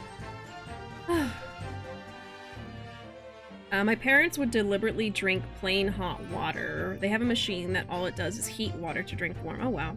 I mean, yeah, it's kind of like a belief that warm water is better for you, especially like for digestion. I say belief just because I can't remember if it's backed by science. It might be. From what I'm reading, there isn't a particular health benefit in general for cold versus warm. Cold when you're exercising, but in general, there doesn't seem to be any evidence to say one's better than the other. So it's preference, but also like some people do believe that warm water is better for you, and that's why I hear a lot of people don't like to drink hot water, you know? I do know warm water is better for speaking. Oh, okay, yeah, so like for your vocal cords. That, to me, makes sense. Which is why I do like to drink tea when I'm streaming, but in the summer, it's too hot for me to do that. I have to have cold water. I have to have the fan on, the AC on, and have cold water. Can't survive otherwise. I can drink warm or hot water, but lukewarm is blah. Yeah, there's just something about lukewarm where it's like, ugh. Like even if I am dying of thirst, I can't drink water that has just been like sitting in the car. Now that's hot water, but it's also just been sitting in the car, which I think is different than fresh hot water. I don't think I've ever like really drinking hot water just on its own. Like it's always been tea. It has something in it, you know? Warm water's rough, but room temp is fine for me. Yeah, like in a pinch I'll drink room temp, which I don't consider lukewarm. Lukewarm is like hot water that's cooled down. I don't know.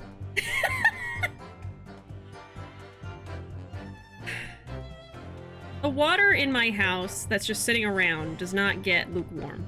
It's still cool. It's just not cold. So I can drink that. Lukewarm is like drinking bath water. Yeah. Ew. It's important you tell us the truth. Anyone else like to become a cooked lobster in the shower? I gotta be cooked or I don't want it at all. Somebody better be cooking.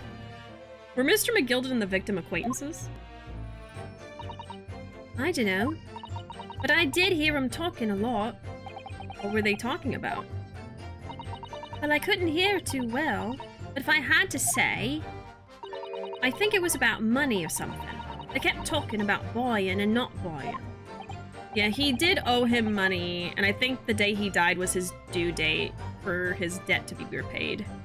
Perhaps business dealings of some kind. Well, anyway, they got louder and louder. It started to sound like a proper fight. I was pretty scared by then. I hardly dared to breathe, and then all of a sudden, I heard a noise like someone keeling over on the floor. It was blooming loud and all. I believe you let out an involuntary scream. Yeah, that's what gave me away. When the Irishman dragged me out from under the seat, I saw the disc on the floor. Hold it! Was the disc you saw this disc? Yeah, I reckon it probably was. It was right next to the cove lying on the floor. Could this disc have belonged to the victim, perhaps? I dunno, but McGilded picked it up pretty smartish. And then he sat at the cove with the knife in his belly up on the seat. What did he say to you at that time? He told me not to say a word about what I'd seen or heard to no one. About the disc and all. I was dead scared. The way he was looking at me, I thought, if I didn't go along with it, I'd get stuck with that knife too. Then Then he started asking me a load of questions, like what my name was and where I lived and that. He asked me about being a diver too. But after a while, what had happened in the carriage was noticed. Yeah, that's right. First there was a kind of rapping noise. All of a sudden, I heard a scream from over my head, and the pair on the roof went off to call the slops. Hold it! Which I guess is the cops. There were 2 gentlemen occupying the seats on the roof deck, I believe. That's right.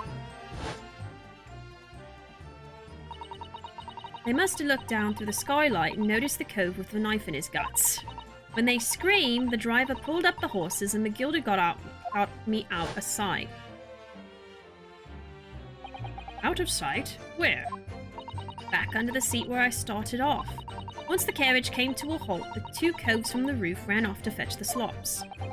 If they immediately left to fetch the police, it would appear they were entirely unrelated to the incident. That left McGilded, the driver, and you still at the scene. Yeah, only the driver didn't know I was there because I was under the seat. I heard the cabin door open and a voice from outside. The driver, yes. He also testified in the trial, I believe. A fellow who went by the name of Beppo, if memory says. Beppo! It's Beppo! What did McGillen and the driver say to each other? I don't know what happened and stuff like that mainly. That's when McGill had slipped the driver some tin to do a run at the pawn shop. Hold it! That pawn shop obviously being Windibank's on Baker Street.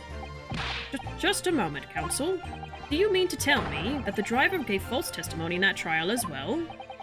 Perhaps the excursion to the pawnbrokery slipped his mind when he was in the stand. Indeed, Lord Van Zeeks. McGilda took off his coat and gave it to the driver. He folded it up all careful-like before handing it over. When I saw him do that, I remember thinking, that coat and what's in it has got to be worth a few bob. Yes, Gina was sure the disc must be worth more than Mr. Windibank was suggesting, wasn't she? I remember her quibbling with him over the price that afternoon in the pawnbrokery.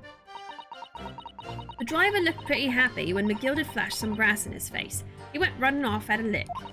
Then the big bog trotter called to me and told me to come out from the drag's cabin.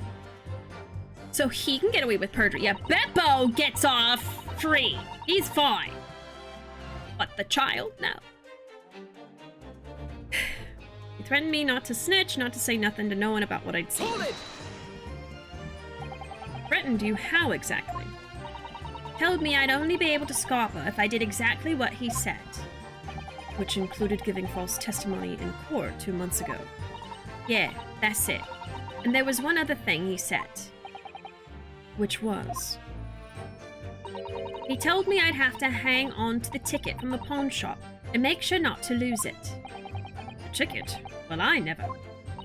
Said that if he didn't show up to get the ticket off me before 2 months passed, I'd have to go to the pawn shop and pay the money to keep it in lug, to stop it being forfeited.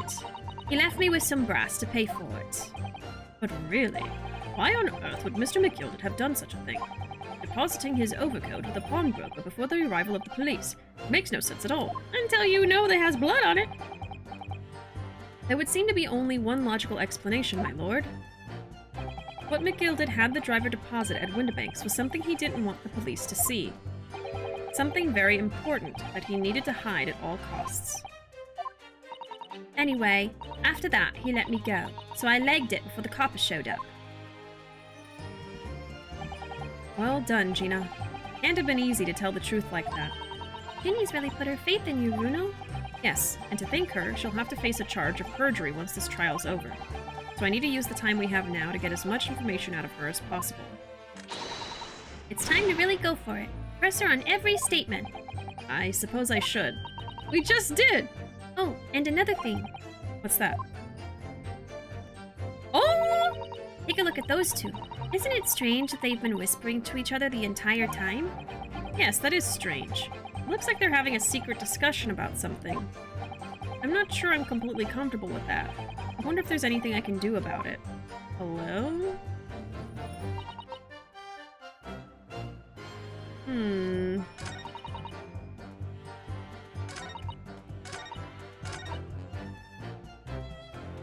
There wasn't really an opportunity to look at them.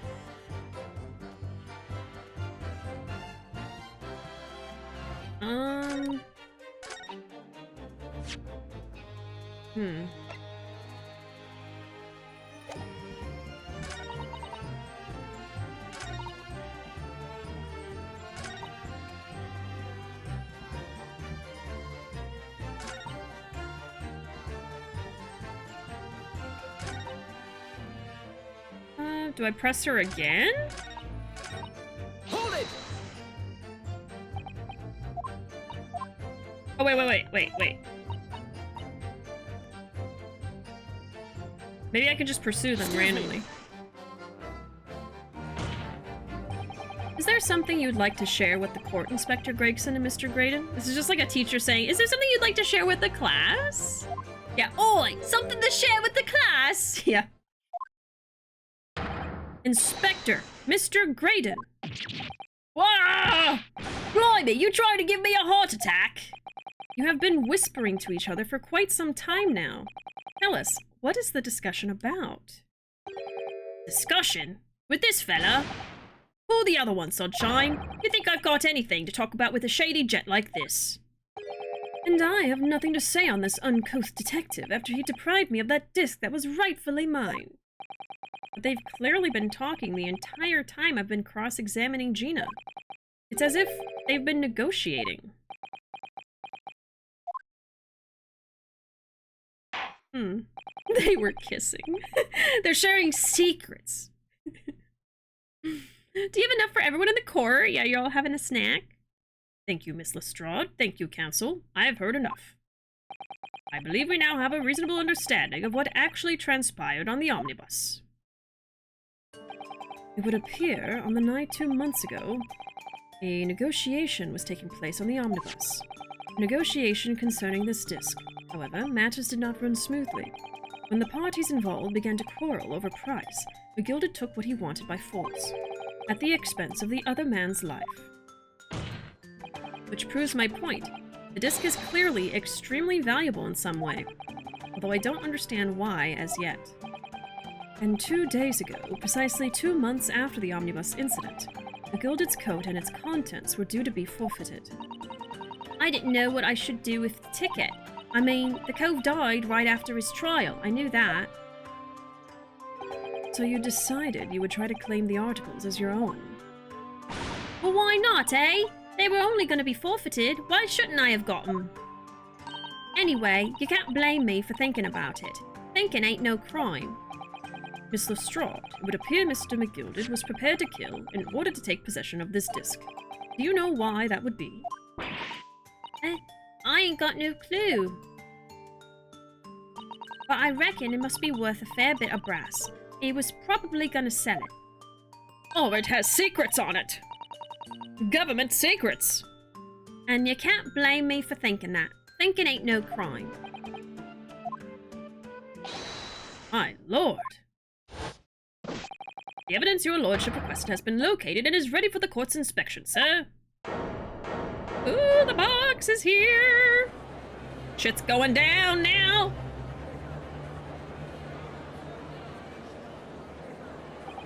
A mysterious little box deposited by McGilded 2 months ago.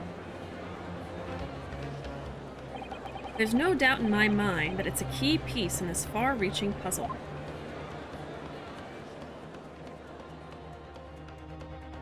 To be continued! Oh my god, don't do this to me. Don't do that to me. We're gonna keep going.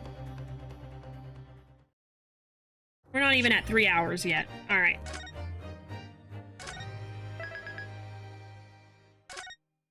We'll see. Speedrun time.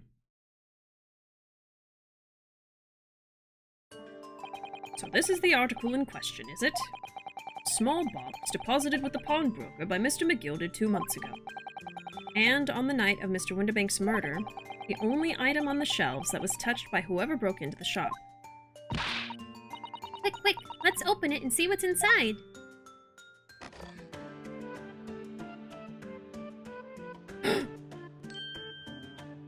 It's a music box.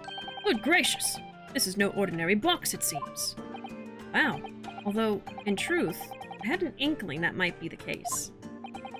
It would appear that the box houses a miniature music box movement. Then, is it too much to expect? I think it would be reasonable to assume that it is a device for the playback of this disc, my lord.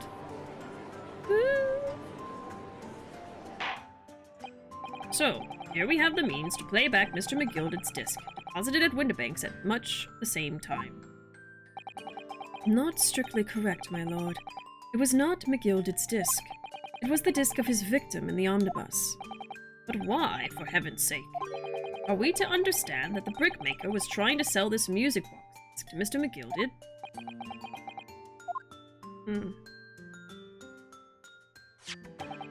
I believe the answer will become clear if we listen to the music on the disc, my lord. Yeah, I have so many ideas right now of what the disc might be, but very well. Let the court now listen to this curious disc at last. Hold it! Ah? Wait! My lord. Good grief. What is the meaning of this, Inspector? The music box and the disc are, well, they're related to the case. Oh, unrelated to the case, sorry. No need to spoil the somber atmosphere in the courtroom with some silly bit of music. Objection! This disc may very well have motivated the culprit in this case to commit murder.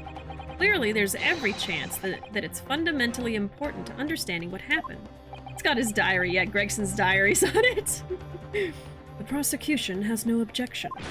But no! That piece of evidence is police property now, you can't... Clearly, Scotland Yard has some vested interest here, but it is policy of this prosecutor to leave no avenues unexplored. And you, Inspector, have no jurisdiction here to prevent that from happening. Uh-oh. No further delays, please. Play the disc. It's like a music version of, Never mind.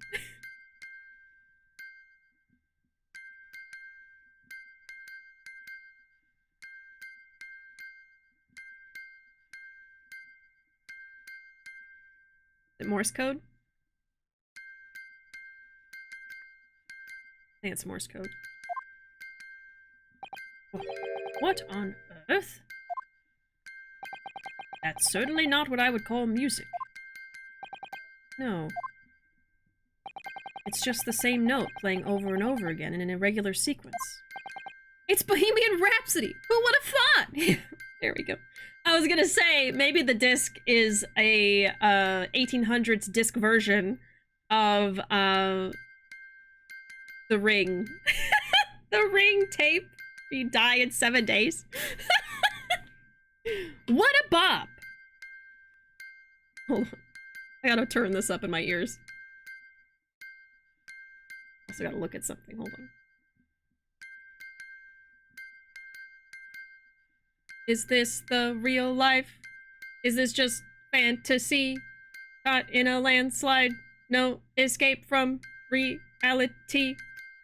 Open your eyes, look up to the skies, and see. I'm just a poor boy. I mean, no, it's Africa by Toto.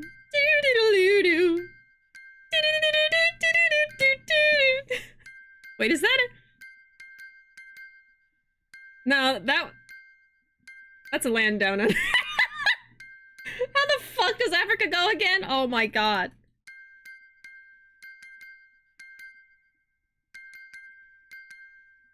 I hear the drums echoing tonight, but she hears only whispers of some quiet conversation.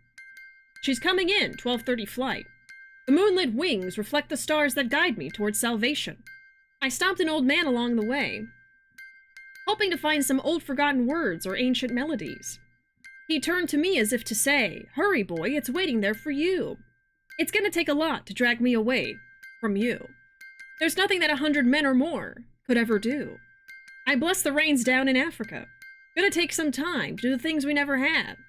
The wild dogs cry out in the night as they grow restless, longing for some solitary company. I know that I must do what's right. As sure as Kilimanjaro rises like Olympus above the Serengeti, I seek to cure what's deep inside me, frightened of this thing that I've become."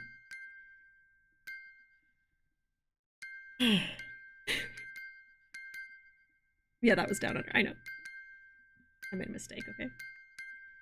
I made a mistake. Everyone makes mistakes. Everyone has those days.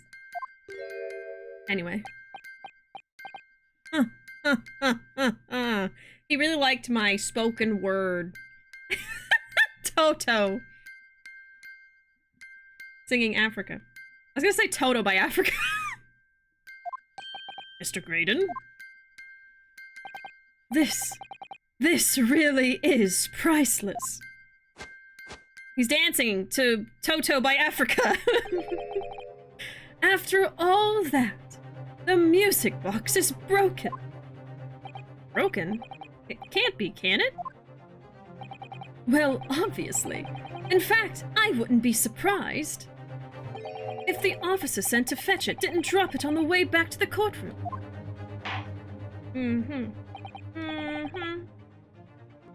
Well, with much regret, we may no longer sing Africa by Toto. This is good poetry.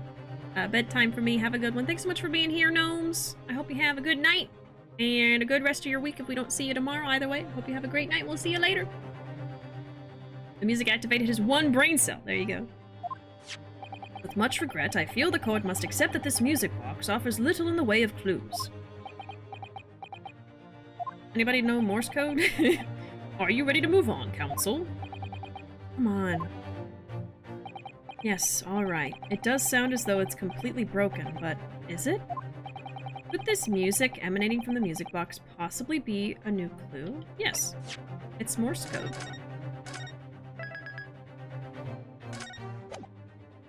Which the guy should know. He might be trying to throw us off and be like, oh, it's a useless artifact. You should just let me have it. It'd be a clue. I believe that it could be relevant, my lord. Good lord. But how can it be? It's an abomination, counsel, mere noise. I fail to see how it can have any meaning whatsoever. It does sound strange, I agree. But there's one thing bothering me. While Graydon stands there, chortling victoriously,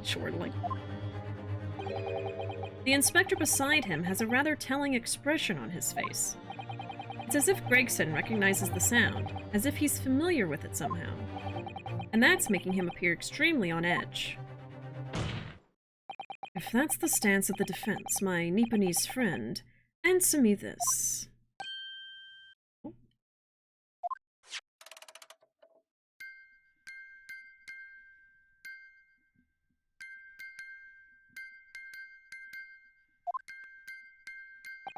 Just what relevance do you propose this woeful chiming has on this case? It's the defense's belief that the sound emanating from this music box is not supposed to be music. Just because this is a music box, it doesn't necessarily mean the sounds we're hearing are music. Look at that. The smile vanished from Graydon's lips as soon as I said it. Ooh. Welcome in, Green. Howdy. I'm on the right lines here. I must be. Making deductions based on how people react to what you say. You're acting just like Hurley, Ruuuvo. Objection! The sounds we're hearing aren't necessarily music. Well, now that you've told us what they are not, I'm sure the court would like to hear what they are. Do enlighten us, my Nipponese friend. Well, surely you have an idea in mind, because if not, it will be the death of your ill-informed argument. Exactly! The music box is clearly broken. Refusing to accept that fact is pure foolishness. They've got me. Don't know what the answer is yet. Ruuuvo. I've just examined the music box very thoroughly. And I'm fairly certain that it's not broken at all. Really? Really. The way it's been made, it can only produce a single note anyway. Thank you, Iris. Okay.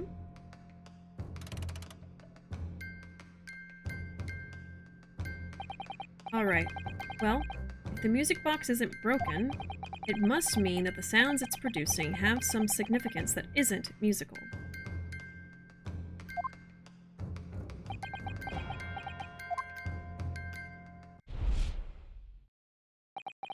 Ah. Could it be? Is that what these sounds are? We finally caught up. Something's just struck me, Ruuuvo. I feel like recently, in the past few hours even, I've heard another sound very much like the one this music box makes. Yes, it's a familiar sound. Actually, Iris, I was just thinking exactly the same thing. I'm going to have to press the defense for an answer. Your assertion is that the sound produced by this music box is not in fact music at all. Then what the devil is it, Counsel? All the evidence we've seen so far, all the testimony we've heard, it's all pointing to one single answer now. The prosecution demands that my learned Nipponese friend presents proof now. Tangible proof of this latest wild speculation. Alright then. This could be the best chance I'm going to get to fight back in this trial. And if I'm right, it's going to join all the dots together. The evidence that explains the true nature of the sounds on this music box is... Oh, okay, hold on. Alright. Let me see. How are these characters? My hands would be sore from all of the bang. Yeah, like hitting the table and everything. They probably have calluses. Oh my god. Okay. The true nature of the sounds. Do I have something for that?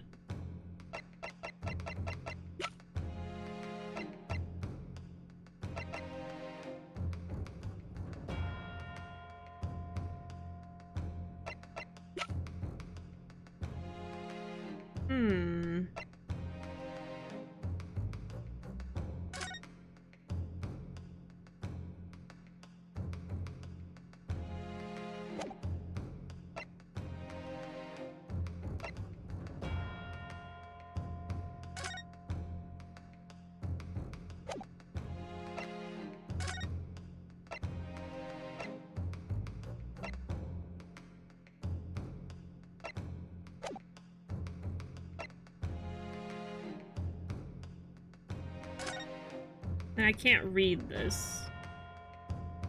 Have I looked at the title with Iris yet? The Hound of the Baskervilles. That's right. I used Daddy's notes to write it. I think it's a great story. I don't know why Hurley's forbidden me to publish it. No, it's strange, isn't it? Perhaps it's a problem with the title. Perhaps Mr. Sholmes is a family friend of someone who has that name or something? Well, it doesn't have quite the same ring to it, but I could change it to the Hound of the Ruuuos. I'm fairly sure that Mr. Sholmes is a friend of someone who has that name too.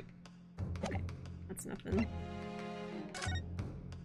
Deceased on the last scheduled omnibus on the day after a stab wound to the abdomen.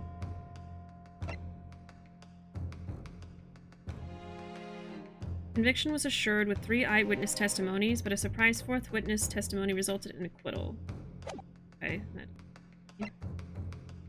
The game should let you read the entire thing. Yeah, the whole book. Verse. Oh, could I present this? Like, maybe I'm supposed to go that far? Yeah, classified secrets. Ooh. The evidence that explains the true nature of the sounds. Yeah, I think I'm gonna have to go with that. Because that's what I'm thinking it is. It's like the secrets that they're talking about with the, you know, strong heart and everything. Because I don't think there's anything else that would, like, tell us, oh, it's Morse code. It's not about that right now. It's like, the message is about this thing, is probably what it wants. I'm gonna look at everything anyway. I think it's that. Nothing else is about much of anything. Okay, let's go with that. Take that! Today's paper, Counsel. The headline is Pawnbroker Perishes in Pig Purse Plunder. Hardly supportive of your cause.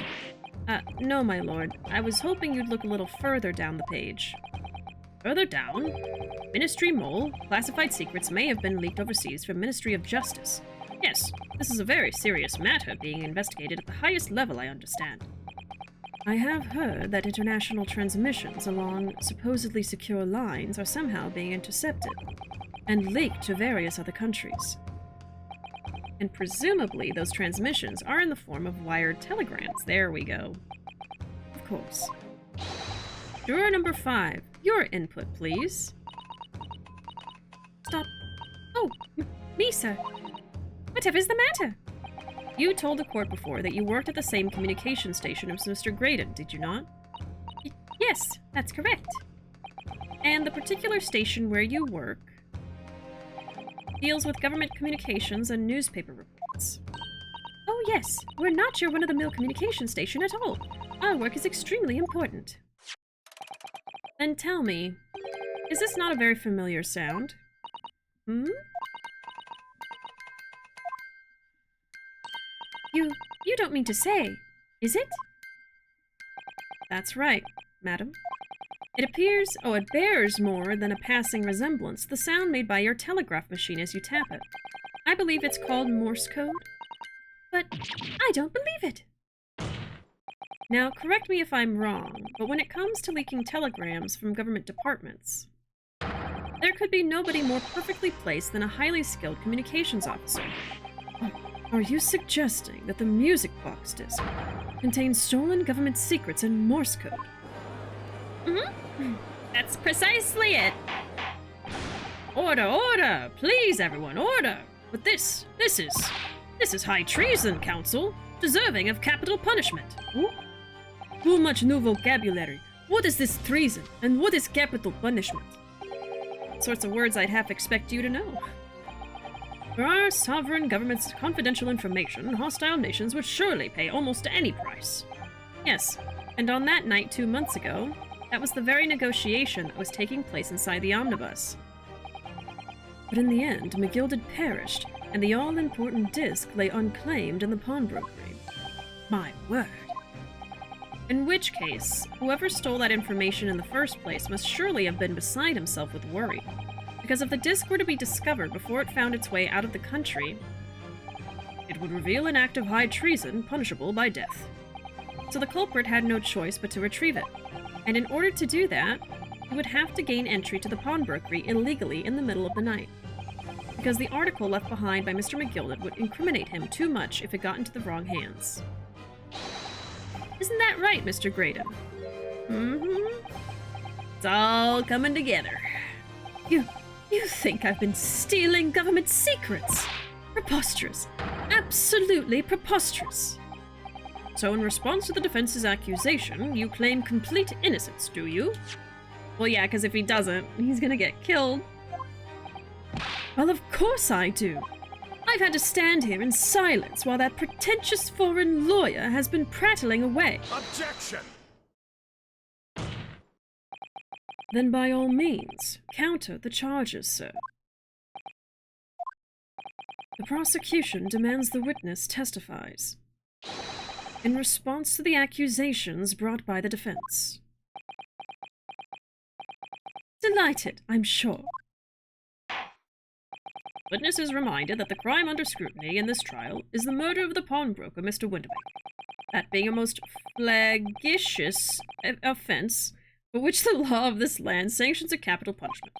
But the heinous act of high treason is no less serious a crime. I urge you to bear that in mind as you testify, Mr. Graydon. So then, let us proceed. You may...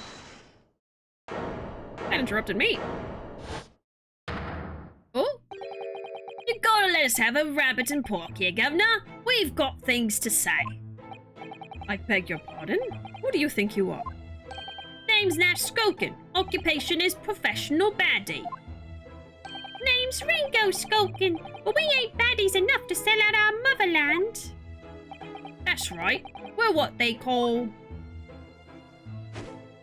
the Three Skulkin Brothers. Bad timing, fellas. Very bad timing. I love exposing government secrets in a courtroom. Teehee. I like how the mouse reads through the dictionary with that. That's like my favorite animation the mouse has, other than being squished. It's very cute. Graydon's counter.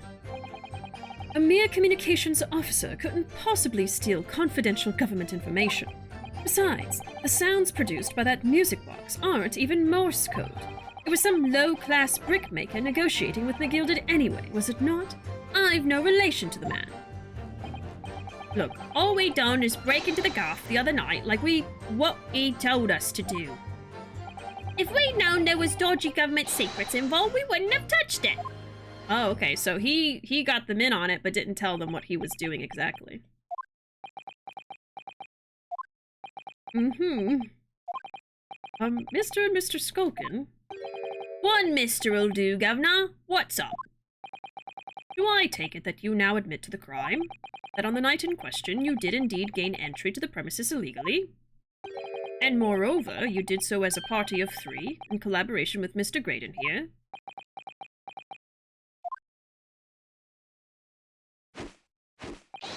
We did, Gov. We did.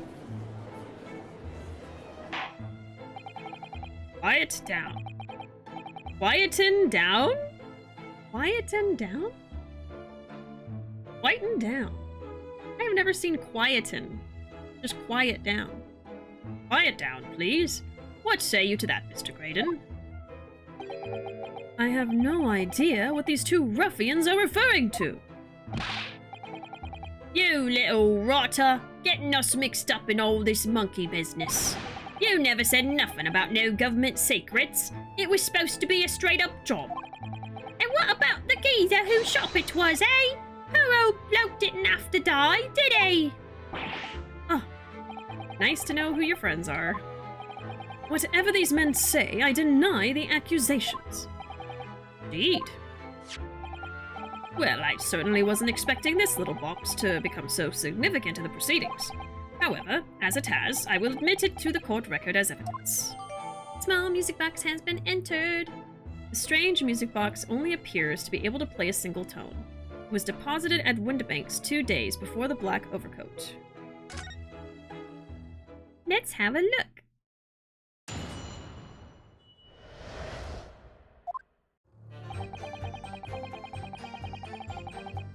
Eh?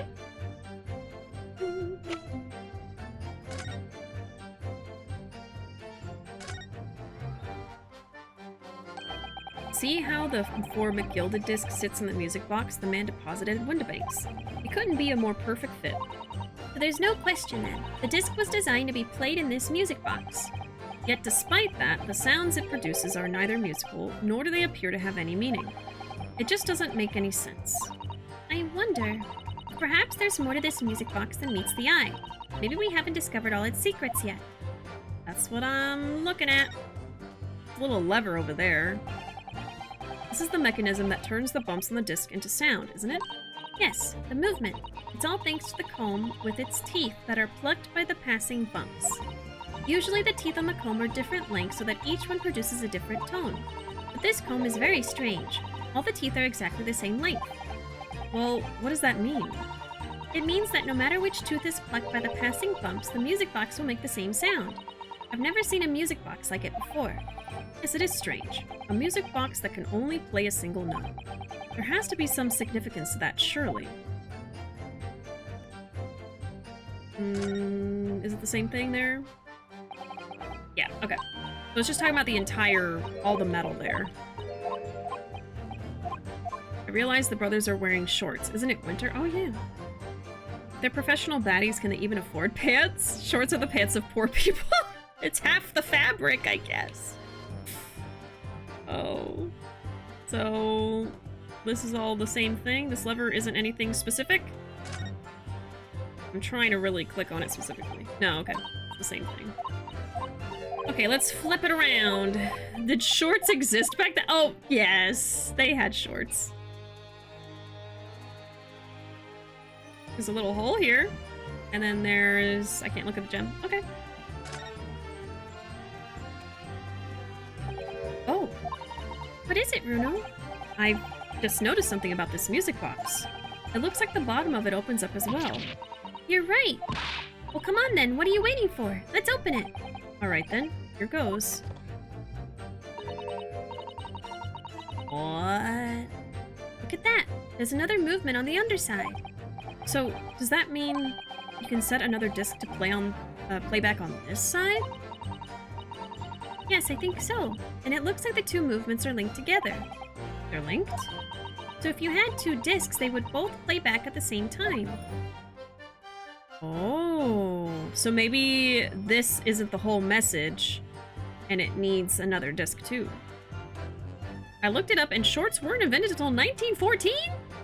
Like, even for, like, little kids? Because whenever I think of, like, 1800s or 1900s, I think of, like, a little paper boy with shorts or something. You know? Like, running around with, like, the socks and the shoes.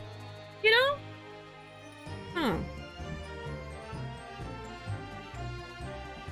So they just... Yeah, how did no one think of cutting pants in half until 1914? That's so silly. I mean, I guess they were just coming out of, what, the Victorian era, so, like, there was no one wanted to show anything? And then eventually they made shorts? Huh. Maybe it was, like, modesty. Maybe they just weren't popular until then? Yeah, I don't know. That's so weird. Because I would think that, like, just having less fabric on your legs would not be, like, something that has to be invented, but... I don't know. Let's look at this one again. Is there anything else to look at, or is that it? Who would have thought there would be a second movement on the underside of the box? And this movement is like the other one. The comb's teeth are all the same length. So this movement also only produces a single tone, like the other one. Yes, it must do. Except that the length of the teeth on the two combs isn't the same. The single tone produced by this movement will be different to the single tone we've already heard. What? Basically, each movement can only produce a single note. But the notes they produce are different. A music box can only play two notes. Two tones. Yeah, so I guess this isn't the whole message. Interesting. Alright.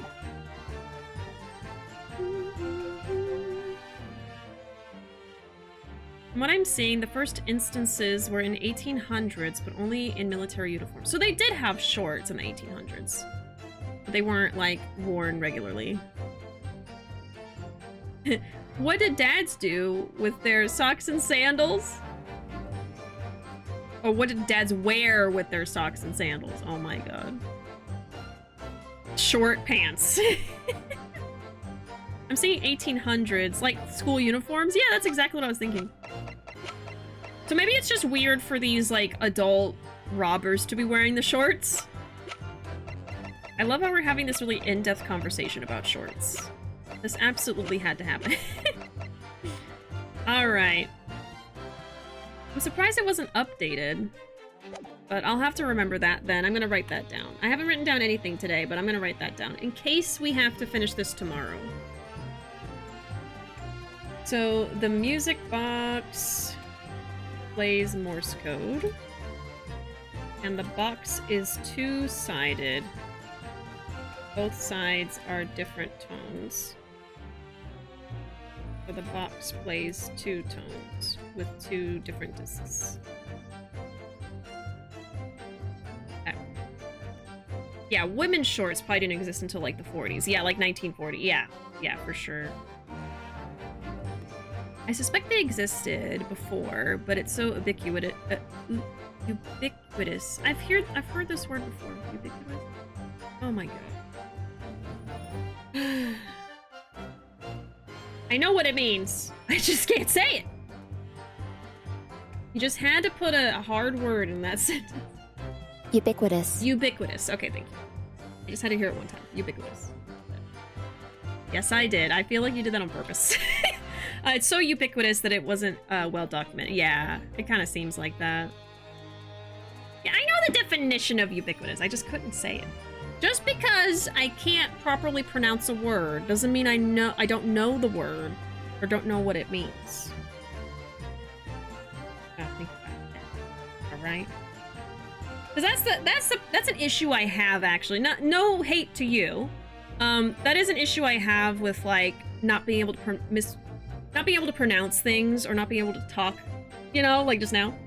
I do worry that people think that I am not intelligent enough to like know the word or you know, I think that pronunciation of words is often correlated to intelligence when it shouldn't be, and I'm not saying that's what you were doing. It just reminds me of that kind of situation. So I just want, you know, be aware. If I'm not able to pronounce something, doesn't mean I don't know it or don't know what it means. If I don't know what a word means, I will say, I'll be like, what the hell is that word? English is a garbage language, yeah, and that's, you know, part of why I struggle with it, even with it being my first language.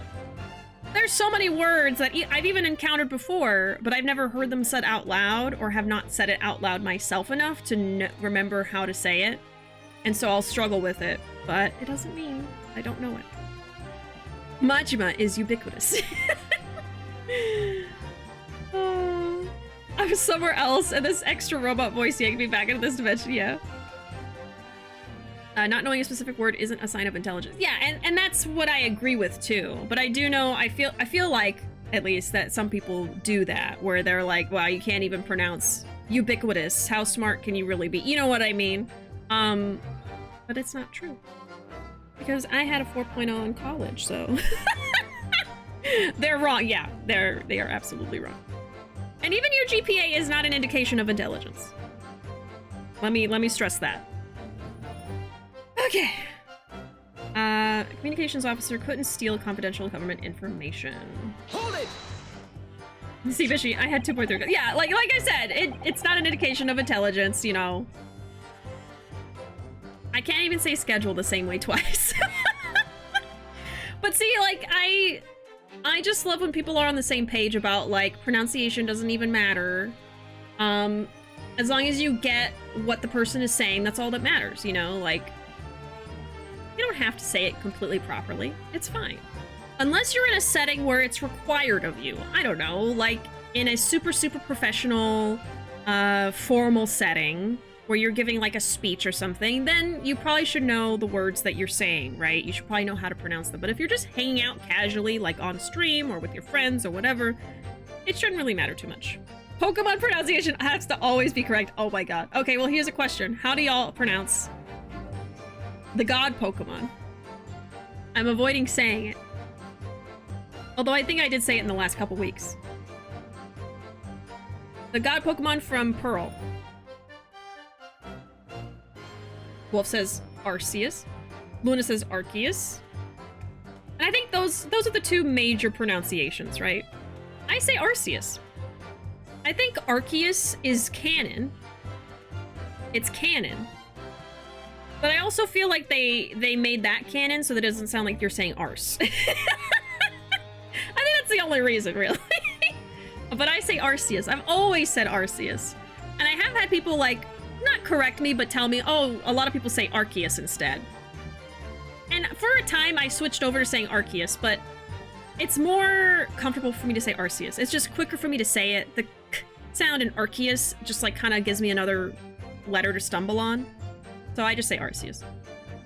Arceus is canon, but at some point canon is for nerds and I'm a nerd. Right, you know what I mean? Like, canon is one thing, but also everyone will know who you're talking about when you say Arceus. No one's gonna be confused. You know what I mean?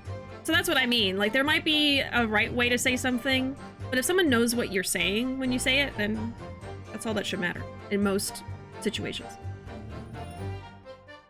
Oh, melodic, yeah. Milotic. Or melodic. Melodic? I think I say melodic, because that's what I said first. But Milotic, I think I've said before. I think it's melodic, right? Because it's like melody, melodic. But you can say it however you want. That's the thing. Especially when it comes to stuff like Pokemon.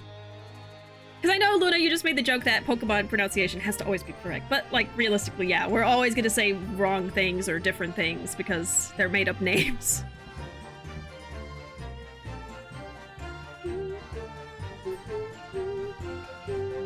When I heard Chimeco pronounced out loud, I wanted to perish. Yeah, I think it's Chimeco? Chimeco. But I think me and Ruuuvo both said, like, how did we say it? Like Chimeco instead of Chimeco? Or Chimico? I think we said, like, Chimico or something like that. But yeah, it's like a chime echoing, so Chimeco. Pokemon pronunciation is the biggest mess. It's so messy. But that's okay. As long as we have... I don't even want to say. Yeah, like, it's fine. It's fine. Oh. The comic was... I try not to make fun of people for admitting they don't know things, because for each thing everyone knows, by the time they're adults, every day there are an average 10k people in the US hearing about it for the first time. Diet Coke and Mentos thing. What's that? Come on, we're going to the grocery store. You're one of today's lucky 10,000. And the thing is, yeah, like... I don't think you should be faulted for not knowing something, as long as you are open to learning. Because, like, that's a very, low-stakes thing, right? Not knowing what the Coke and Mentos thing is. Like, that doesn't matter.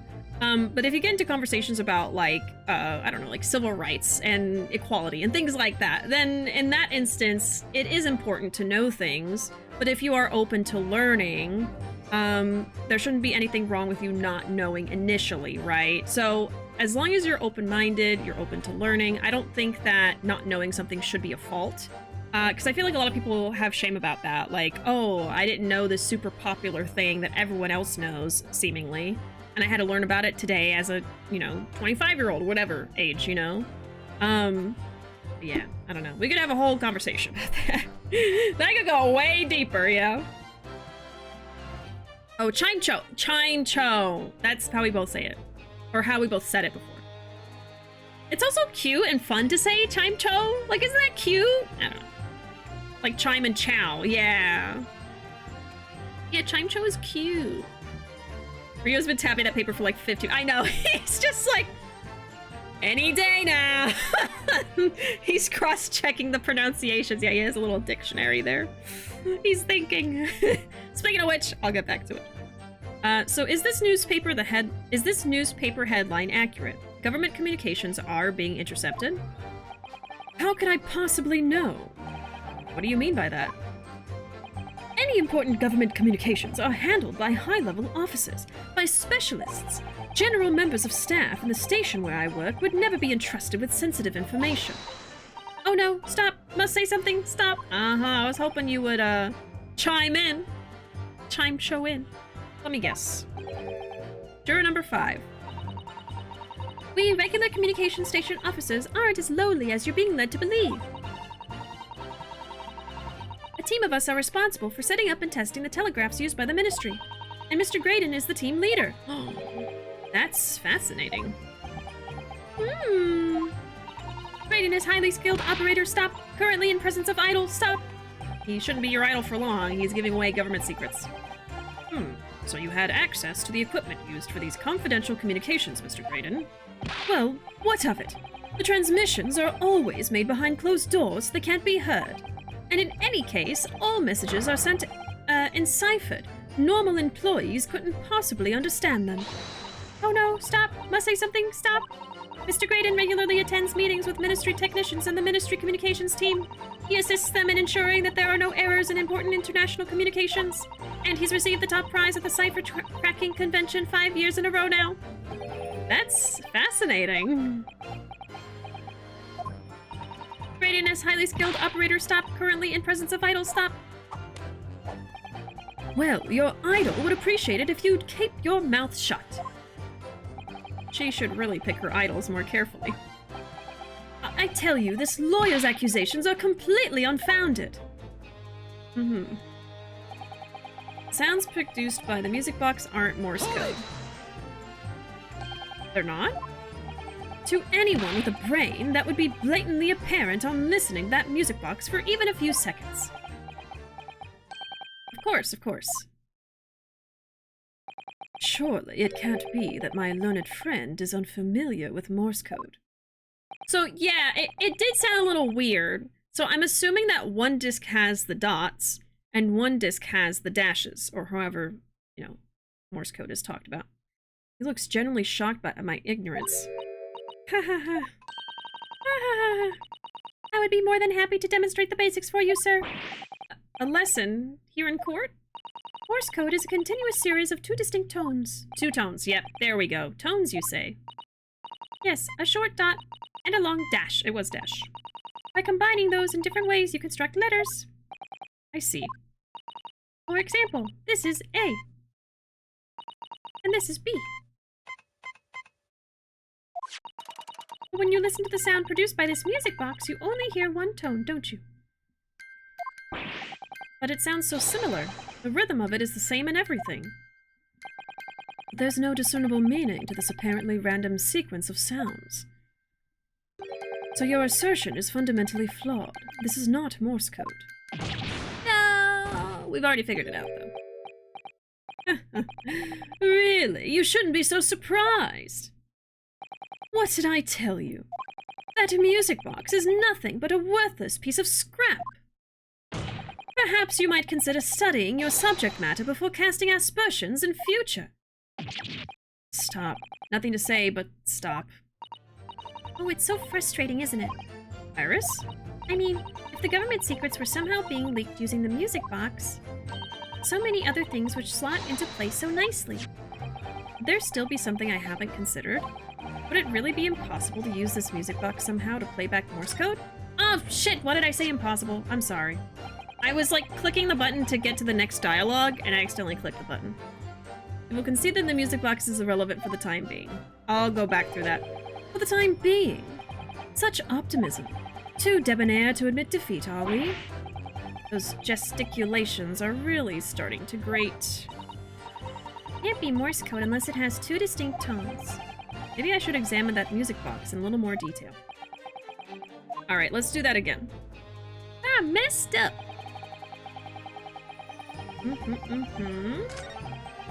Okay. Hold it! Gotta do that again?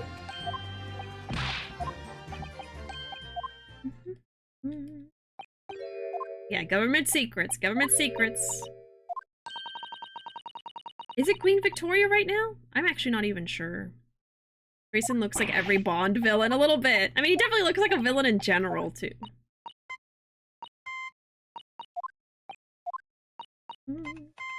Gotta love the government secrets. I wonder what the secrets are about.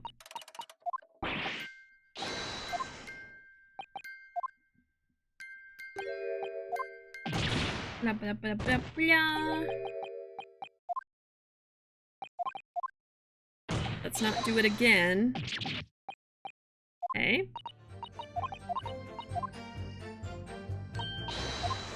Okay.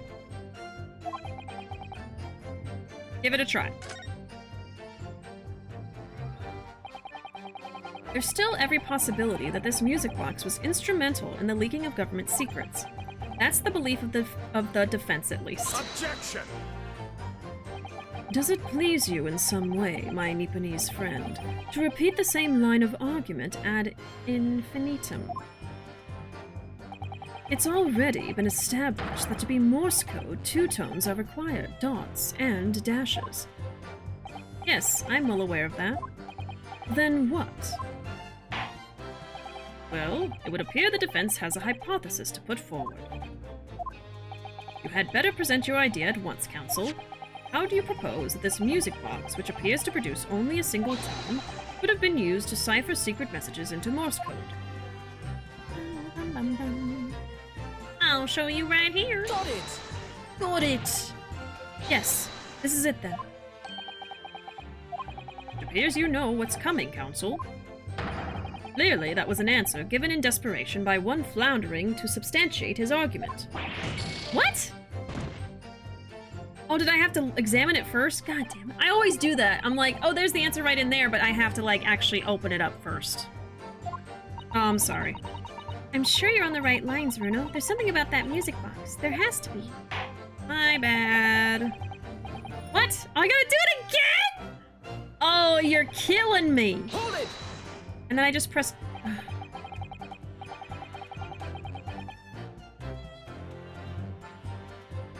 I wish I saved just now. I didn't mean to press him on the next thing. Okay, let me just read this out and then we'll go back. I'm so sorry. It's getting late. So 2 months ago in that omnibus, McGilded killed the brickmaker and stole the disc. Mr. Mason was a single man with almost nothing to his name. It seems he lived in an artisan's quarter some years ago, but people there remember little about him. That doesn't make much sense though, does it? How would a humble brickmaker come to acquire secret government information? I do wonder about this. How indeed! There must have been somebody else involved behind the scenes in all of this. Somebody who acquired the disc and gave it to Mr. Mason, in order to take it to the meeting with McGilded and negotiate a deal. So maybe Mr. Mason was just the middleman? Dear me! You may have it in for me, sir, but I assure you, I have far more class than that. An old brickmaker from an artisan quarter and this well-to-do communications officer. If only I could find some evidence to link the two of them together. Okay. If you have nothing more to add on that note, let us return to the witness testimony. Let's do this again. Yeah, as long as you put it under a spoiler warning. Should be fine. Let's see. So now we're gonna do this one again. Let me just save again. I feel so silly. Okay. Hold it! We have to press on this, get back to that part.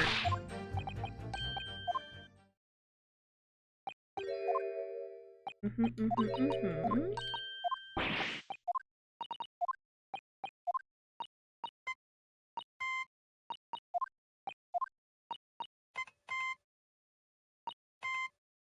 bloop, bloop, bloop, bloop. All those sound effects.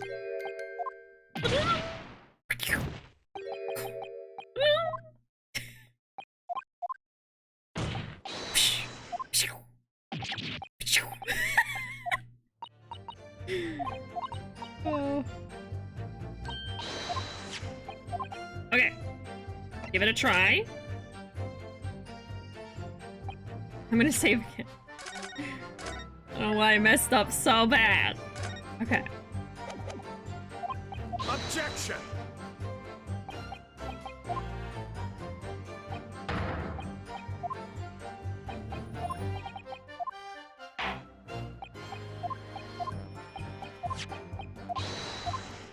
Alright. I mean... Okay, so now we're looking at it. Now we can open it.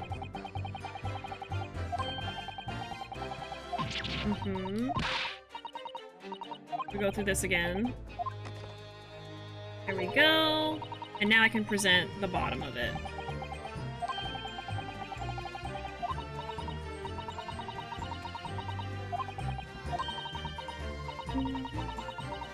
Yeah, if you had two discs, they would both play back at the same time. Alright. Got it! There we go. Good gracious, what am I looking at here? Another movement on the underside of the music box? What? It appears, my lord, that the two movements are linked together. In other words, you can put two discs in this music box, and the sounds of both will play back at the same time. Good heavens!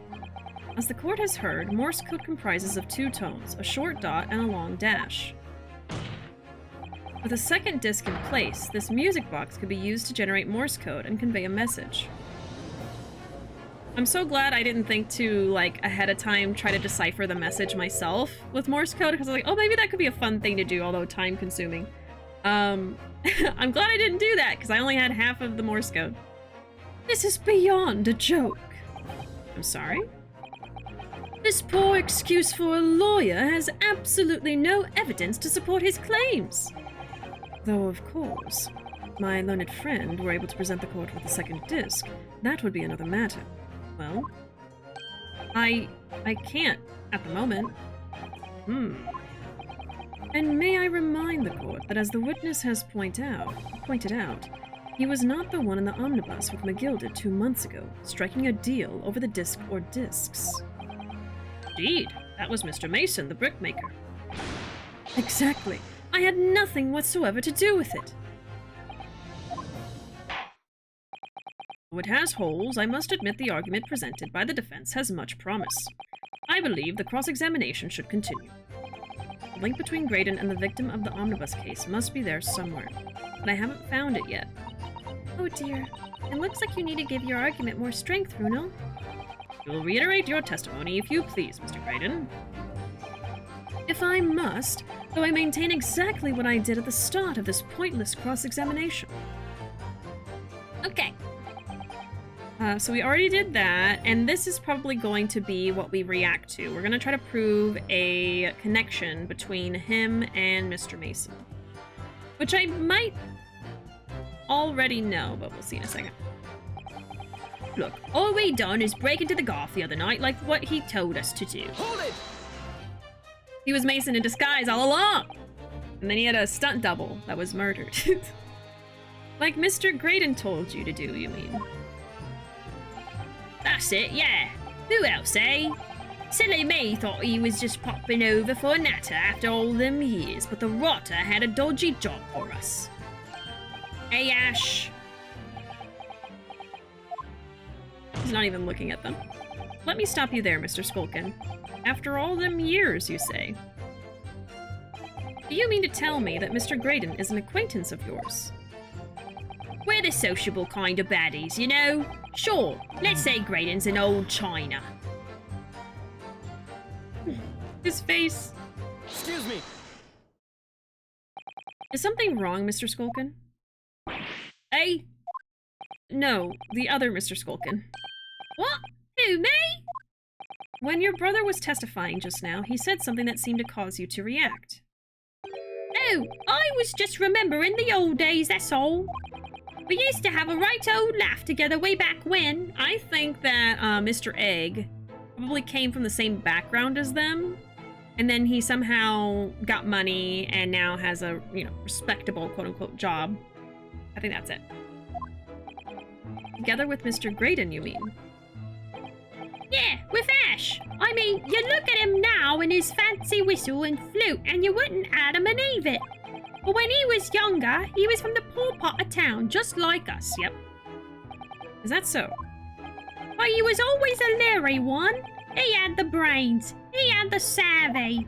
Always coming up with smart ideas like what would never have gone through our heads. Oh, blimey, ain't that the truth? Remember Milverton and Skulkin's milk run? That was a corker, eh? Save it until after the trial. Your reminiscing has no place in this courtroom. And neither does your fruit. Oi, the geezer asked us a question, didn't he? And we was answering. Yeah, we ain't done nothing wrong. Nevertheless, the court is not prepared to accompany you on your trip down memory lane. Counsel, can we turn our attention back to the testimony, please? I don't know. Could that sentimental story be relevant somehow? Yeah. Because then it's possible he knew Mason, because they all live in that poor part of town. My lord. Yes, counsel? The brothers' last sentimental statement could hold vital information relating to the case. Very well, counsel. I will permit the brothers to supplement their testimony with that detail. Briefly, I hasten to add. Say no more. A Skulkin's never sulkin. Skulkin. I can never say it. Seeing Cockney written phonetically will never get old. It's so silly. Very silly. Milverton and Skulkin's milk run. Them were the days. Hold it! I'm sure I'm going to regret asking, but what exactly was that? Some kind of business? Just a little scheme we had going back when we was youngsters. A bit of fun, really. Delivering fresh milk to the locals, that's what it was all about. That sounds alarmingly legitimate. There must be a catch. It was actually water with dye in it. I suppose since we're here, I should ask them to elaborate, but on what? The business model. Yes. So, how did your little business work exactly? Well, every morning down our way, the milkman would come with his cart to deliver milk, see? If you stuck your empties outside your front door, he would leave you them full again, right? So, we swooped in on the action, got people to sign up with us. We promised to deliver milk for half the price of the other geezers doing it. People couldn't wait to sign on the dotted line. We were raking it in, we were. So, did you live on a dairy farm or something? Gordon Bennett, are you off your rocker? We had nothing. We were too poor to have a farm. Right. Nah, what we had going on was simple once you had the idea. We'd just switch 'em over, see? Our customers empties with the full ones from anyone who wasn't on our books. Wow, so they're just stealing milk. A dodd, all right. I think you meant to say a diddle, and that's a crime. It was just a harmless bit of fun, that's all. Milking the general public in such a fashion is most certainly not harmless, as you put it. Milking the general public. What a sentence! Well, it was him what came up with the idea. Ash is the evil genius. Please don't say it like that.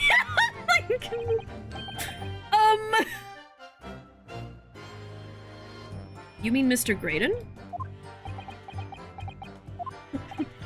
Yeah, Ash always had his head in a book when he was growing up. Said he was gonna get himself an education and get out of the slum we lived in. Oh, we all ragged him about that, didn't we? We told him he was soft in the head to even think it. But look at him now. He's only gone and become a blinking communications officer, ain't he? A communications officer, Mr. Skulkin. Cholmes and Wilson's milk run. No, Iris. Don't even think about it. Graydon was the master milker the whole time. Oh. How did the milkman work? How do you pay for it at the door? Is it the earliest version of subscription services? I think basically, yeah, you would probably pay them at a particular time and then they would just give you, leave the milk at the door. Something like that. All of a sudden, we seem to be up to our necks in a serious matter of national security. Although all this talk about interception of secret government secrets is still just conjecture at this stage. It would explain a number of things, though, wouldn't it? The negotiation Ginny overheard on the omnibus 2 months ago, and the break-in at Windibanks. But the trouble is, it wasn't Mr. Graydon in the omnibus with Mr. McGildick. No, that was Mr. Mason, the brickmaker who was so horribly murdered. If only there was some link between the two men somehow. I know, but Mr. Graydon's testimony seems to be as watertight as ever. I wonder if the key to us making headway with the cross-examination here could be those two brothers. Oh, and they are eating the fruit that they're based on. They do that too. Okay, so that was the last thing.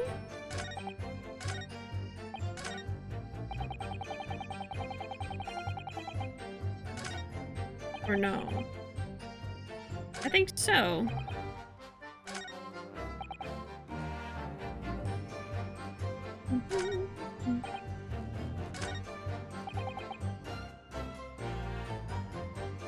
Huh. So it's giving me a hint. The key to the link is these two brothers.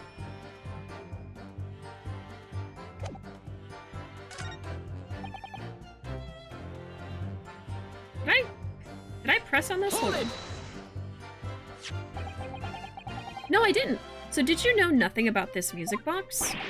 We didn't know nothing. We still don't know nothing. And we ain't planning on knowing nothing about it neither. But 2 nights ago, you did indeed break into Windibank's pawnbrokery, didn't you? In your original testimony, you said that the door of the shop was ajar and that it was like some kind of a sign begging you to go in. But the truth is, you were planning to break into Windibank's all along, weren't you? We were, Gov, we were. You're right there. Well, that's what he told us to do. It was his plan. And why was it Mr. Graydon's plan to break into Windibank's that night? Did you not ask the reason? Well, he said the place was full of stuff worth nicking. That's what he told us beforehand, anyway. Turned out it was a load of cobblers, didn't it? I weren't best pleased, I can tell ya. In any case, if they know the real reason, it doesn't sound like they're going to give it away. Okay.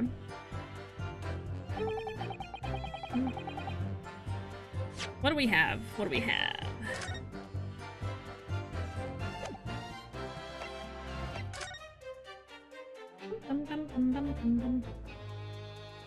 I remember that this blood is Mr. Mason's.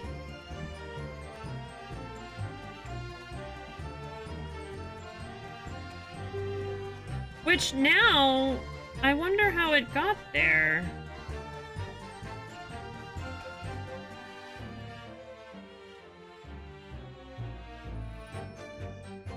That is odd.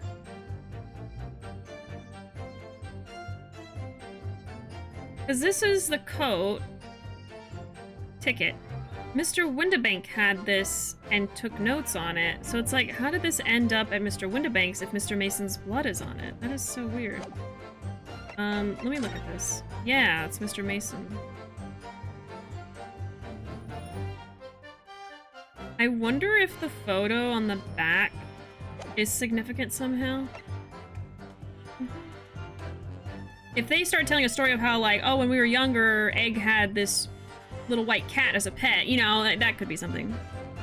Mason's blood, isn't it a redemption ticket? It is. So I'm like, why is Mr. Mason's blood on this? Because, oh, well, oh no, sorry, I just remembered. So, I guess? So, Mr. Mason's blood is on there because McGilded had a glove on that he murdered. He was wearing it while he murdered Mr. Mason. And so Mr. Mason's blood got on the glove, and then the glove transferred onto this picture. And I'm kind of blanking on what happened between that, like why... Yeah, the leather glove. Uh-huh. So then McGilded was holding it with the dirty glove. Oh, okay, I know what happened. So the cart driver was paid off to go take the coat to Windibank's. He got the ticket from Windibank, brought the ticket back. It didn't have any blood on it yet. And then he handed it to McGilded, and McGilded got the blood on it in that moment and then gave it to Gina. Okay. I got a little confused on the timeline of that. Okay, that's how his blood had gone on this. So, I don't think this is relevant quite yet. In that case. I'm just trying to find anything having to do with Mr. Mason that could link him to Mr. Egg.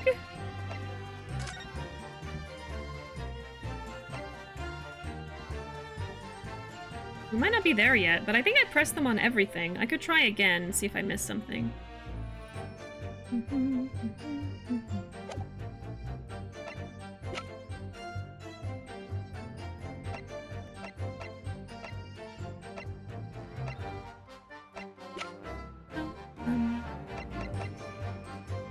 Oh no.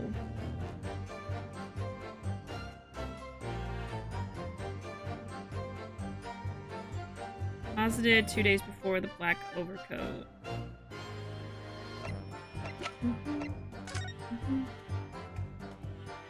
I don't know who did it. I'm assuming McGilded did. Or maybe he sent someone to do it?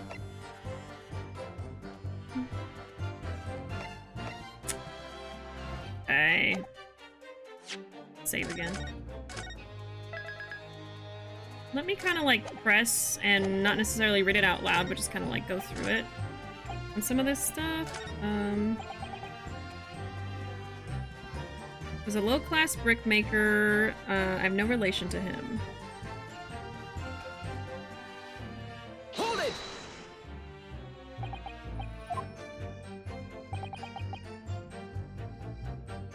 Did I not press on this? So 2 months ago in that omnibus, McGilded killed the brickmaker and stole the disc. Mr. Mason was a single man with almost nothing to his name. It seems he lived... Oh, yeah, he lived in an artisan quarter. People there remember little about him. Doesn't make much sense. How would a brickmaker come to acquire a secret government information? Uh-huh. There must have been someone else involved behind the scenes. Someone who got the disc and gave it to Mr. Mason to take it to the meeting with McGilded and negotiate a deal.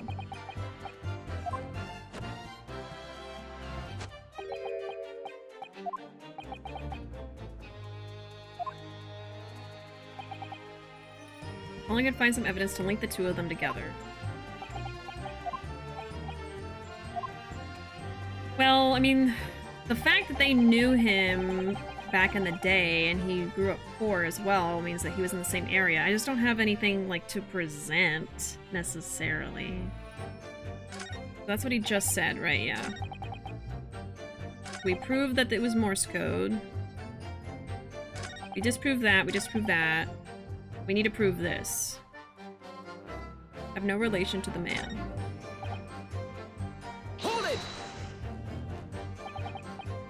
like Mr. Graydon told you to do. Mm-hmm.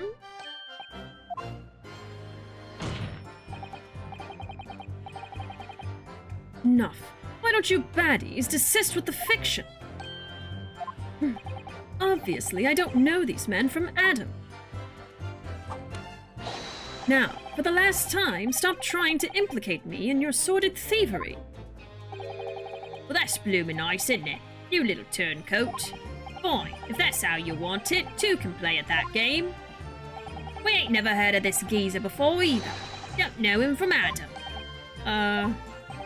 Never spoken to him before in me life. Never even seen him. Never, Nash, never. Good grief. Such a blatant lie will not stand in my courtroom. Well, all I'll say is this.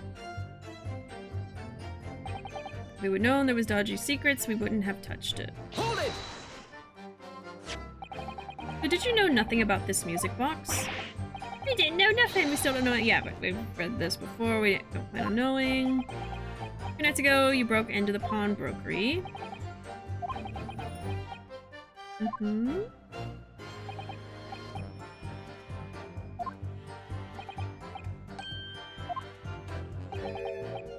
It was his plan. Why was it his plan to break into window banks?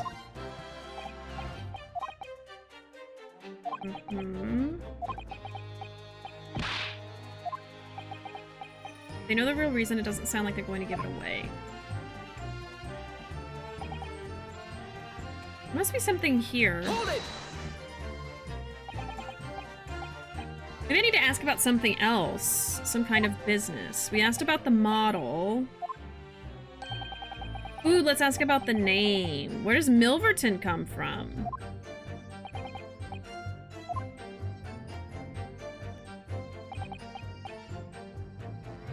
Business name. So this business was just a bit of fun, you say? And it was just yourselves and Mr. Graydon involved? Yeah, that's it.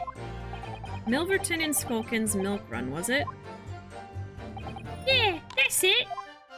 And where did the Milverton part come from?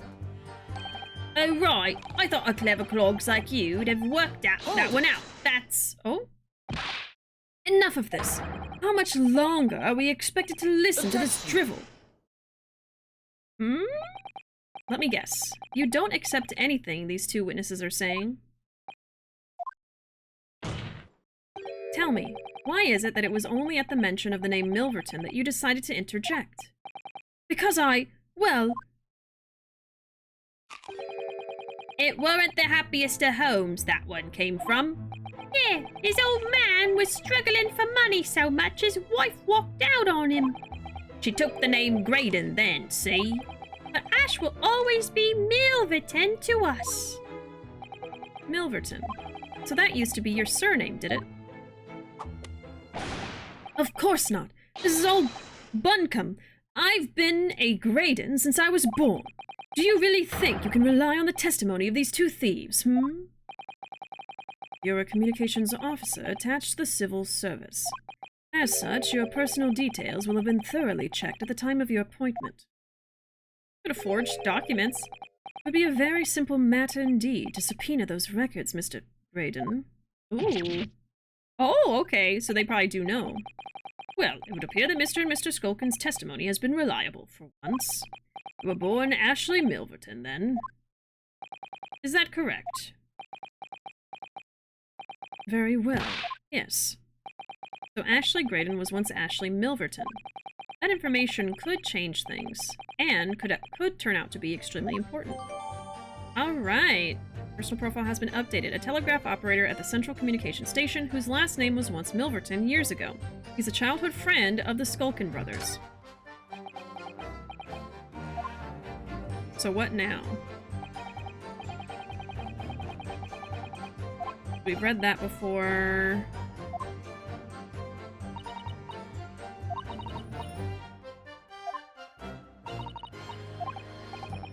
That was Mr. Mason.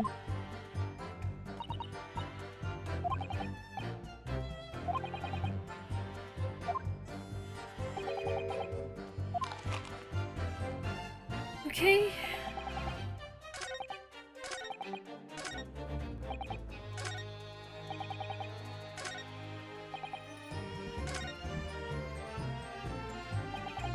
Oh, okay. I thought there was one more thing. Well, I found something else out, but I don't know how helpful. I mean, it's helpful, sure, but...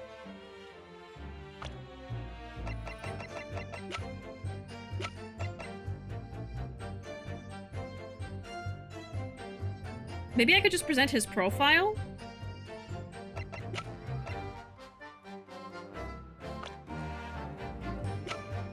I don't know what else to do. The fruit just spontaneously regenerated. Yep. All the food. They've got infinite food here. I feel like they should have world peace, but alas, there's still murder. Do we still have Egg's hat? Apparently, it's just not in the court record. But I'm assuming we have it. Regarding Baldur's Gate 3, apparently patch 2 is coming with the PS5 release with more content apparently. Oh yeah, I did hear about a big patch coming. Okay. Cool, cool. I'd like to imagine Ryu frugally toss the hat into the gallery like Vampire Man with his wine bottles. That would be amazing. Milverton is from a Sherlock Holmes story. Oh, okay. Another reference. Another reference. It doesn't let you present profiles. Let me try.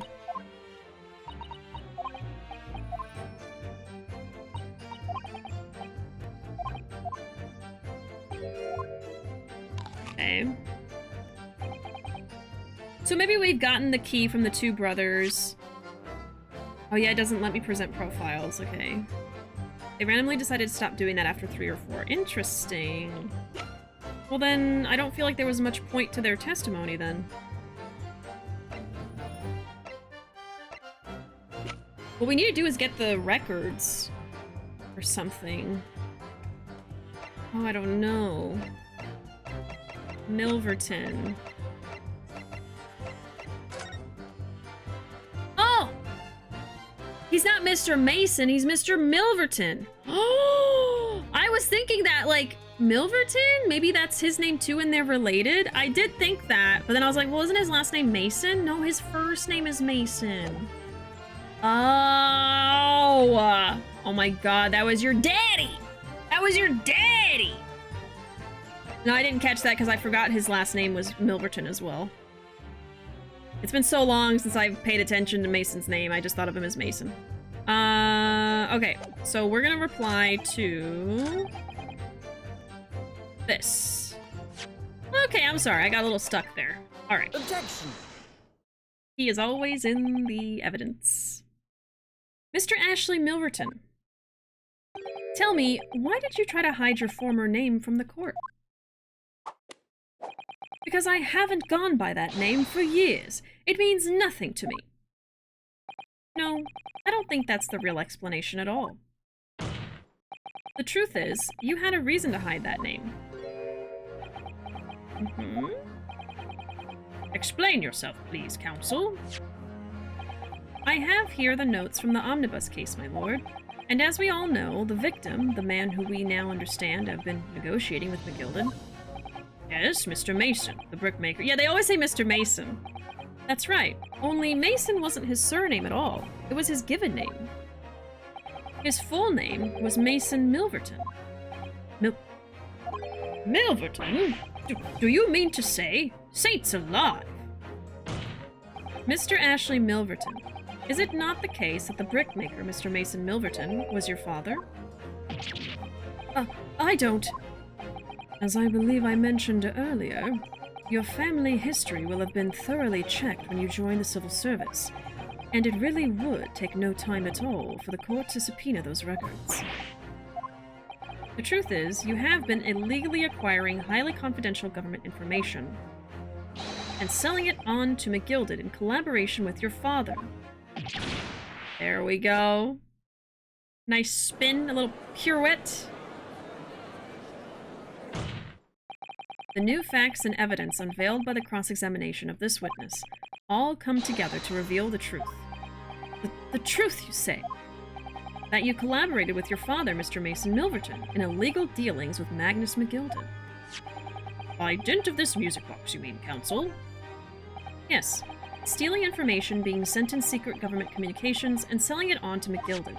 Mr. Graydon concocted this elaborate scheme of using 2 music box discs to encode the information, as, presumably, a safety measure against the information falling into the wrong hands. And a very effective one. I shouldn't have given the scheme any credence whatsoever. Credence. But the deal with McGilded went sour, and the brickmaker met his end. Yes. Before he was arrested, McGilded managed to temporarily dispose of the stolen disc at the pawnbroker. Then, having learnt of the situation, you appeared at Windibanks 2 days ago, in an attempt to recover the 2 articles McGilded had placed in pawn there. But that attempt failed. One of the discs was seized by the police, and the other you never found. For that same night, you enlisted the help of the Skulkin brothers and broke into the pawnbrokery. This time, determined to recover the second disc. Are you suggesting that the second disc was inside the music box? Eh? We never knew nothing about that! On the night that Mr. Windibank was killed. Yeah, he probably took it out of the box and left the box there. The intruder to the pawnbrokery touched one item, and one item alone, the music box. As rather ingeniously demonstrated using the 2 prints from the security camera, indeed. So, the question that naturally begs answering is this. Why was only that one article disturbed? The answer is obvious, because it contained the second disc, which the intruder was desperate to retrieve. Since, if it were to fall into the hands of the police, it would be proof of high treason. Well, Mr. Graydon? Do you deny that all of this actually began on that fateful night 2 months ago? I refuse to accept any of this nonsense. Oh, he's bleeding. He's bleeding! Sir. There appears to be blood seeping through the sleeve of your jacket. What? His white jacket. Yeah, very smart of you to continue wearing a white suit when you're bleeding. 2 nights ago, we know that 3 shots were fired at the scene of the crime in Windibank's pawnbrokery. 1 took the life of the pawnbroker himself. Oh, 1 struck the pouch around Mr. Sholmes's waist. And the final bullet struck the calendar on the wall of the shop, having first pierced the arm of one of the intruders. I know that image, man. It makes me miss Susato, and it makes me miss Herlock, who we haven't seen in a few days of stream.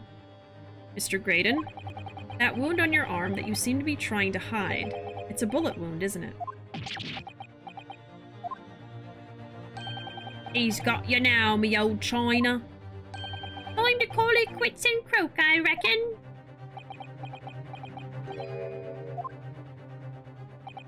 Don't acknowledge my presence there under any circumstances whatsoever. Those were my terms, remember? And I paid you handsomely to comply. Clearly, I was a fool to think I could trust some common back-slum thieves. Fine. I admit it. I was there in Windibanks that night. I paid this pair 10 guineas to accompany me. And as you've noticed, I sustained an injury in the course of my adventures. But that is all. I admit to nothing more. Stealing government secrets, negotiating with Mr. McGilded. He's still moving that arm. As God is my witness, I'm sure I recall nothing of the sort. He's not going to go down without a fight. Not until I can show hard evidence, I suppose. Nevertheless, the defense has now established a crucial fact. Which is... Well, we know that 1 bullet was fired from each of the 2 firearms we have in evidence. The bullet from the Skulkin brothers' gun hit the pouch around Mr. Sholmes's waist. And the bullet from Mr. Windibank's gun clearly must have been the one that caught Mr. Graydon on the arm. Ah, okay, hold on, I need to... Because I wasn't sure what bullet went where, so I need to take note of this. So... Skulkin Brothers gun shot Sholmes. Windabank's gun shot Egg. Mr. Egg.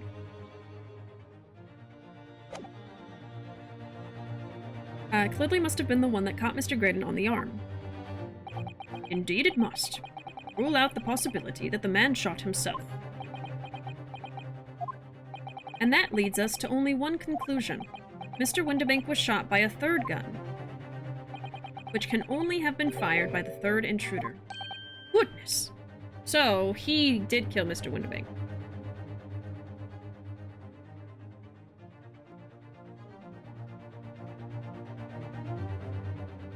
Alright. It's a lot of blood for grazing the arm now that I think about it. Yeah. I wonder if it grazed him or if it, like, went through him. I think it went right through. Yeah, I'm not sure.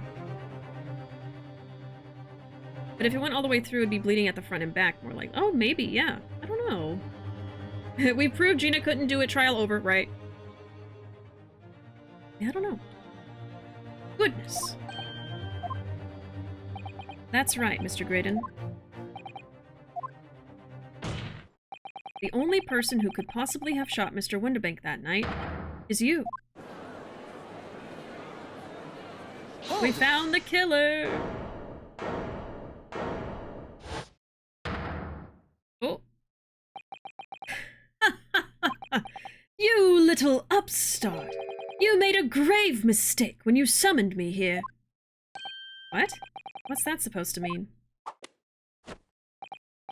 Yes, as you rightly say, I was there at the pawnbroker's.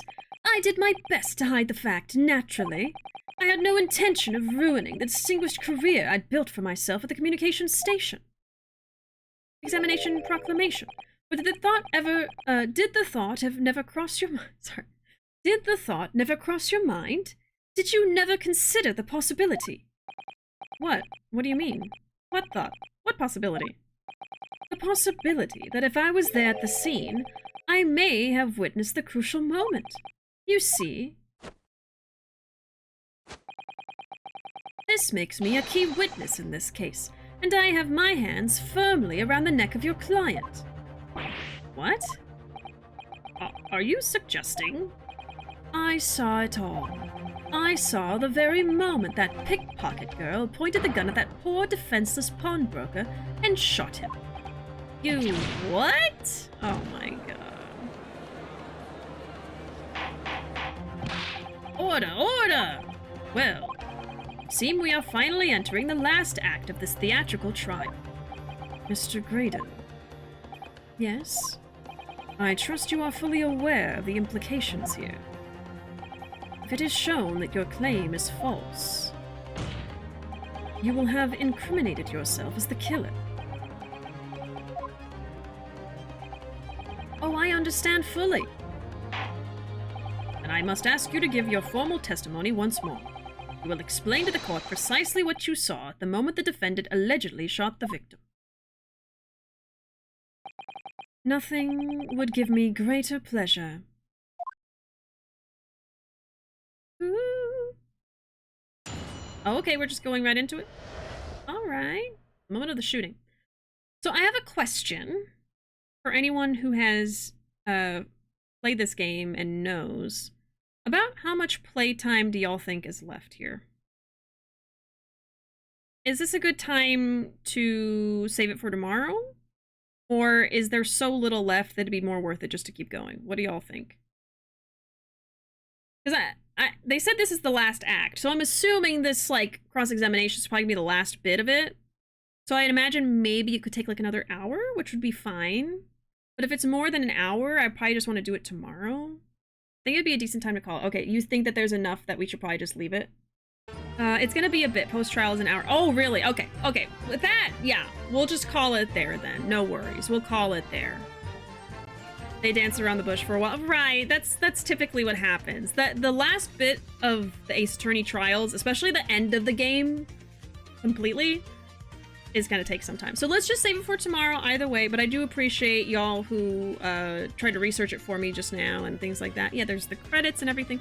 Let's finish it tomorrow, and then we'll have a fun end of the week finale stream. And that way I can say tomorrow's the finale as well, so in case anyone wanted to stop in for the end of the game. Alright, we'll just do that, y'all. But thank y'all so much for being here today. I really appreciate it. I had a wonderful time. It's always a lot of fun playing this game. My voice is also getting pretty tired. But yeah, I hope you'll have a wonderful night. There is my social media, most active on Twitter, and finally got back to uploading to YouTube this week. And there's the Discord if you want to join. It's the best place to be for stream updates. If I ever cancel a stream, or if you want to know what I'm streaming every week once we start playing other games, of course. Once we start playing other games, you'll want to be in the Discord to know that. I don't update Twitter as frequently or as well as Discord. Discord is always the place to be if you want to know everything going on with me.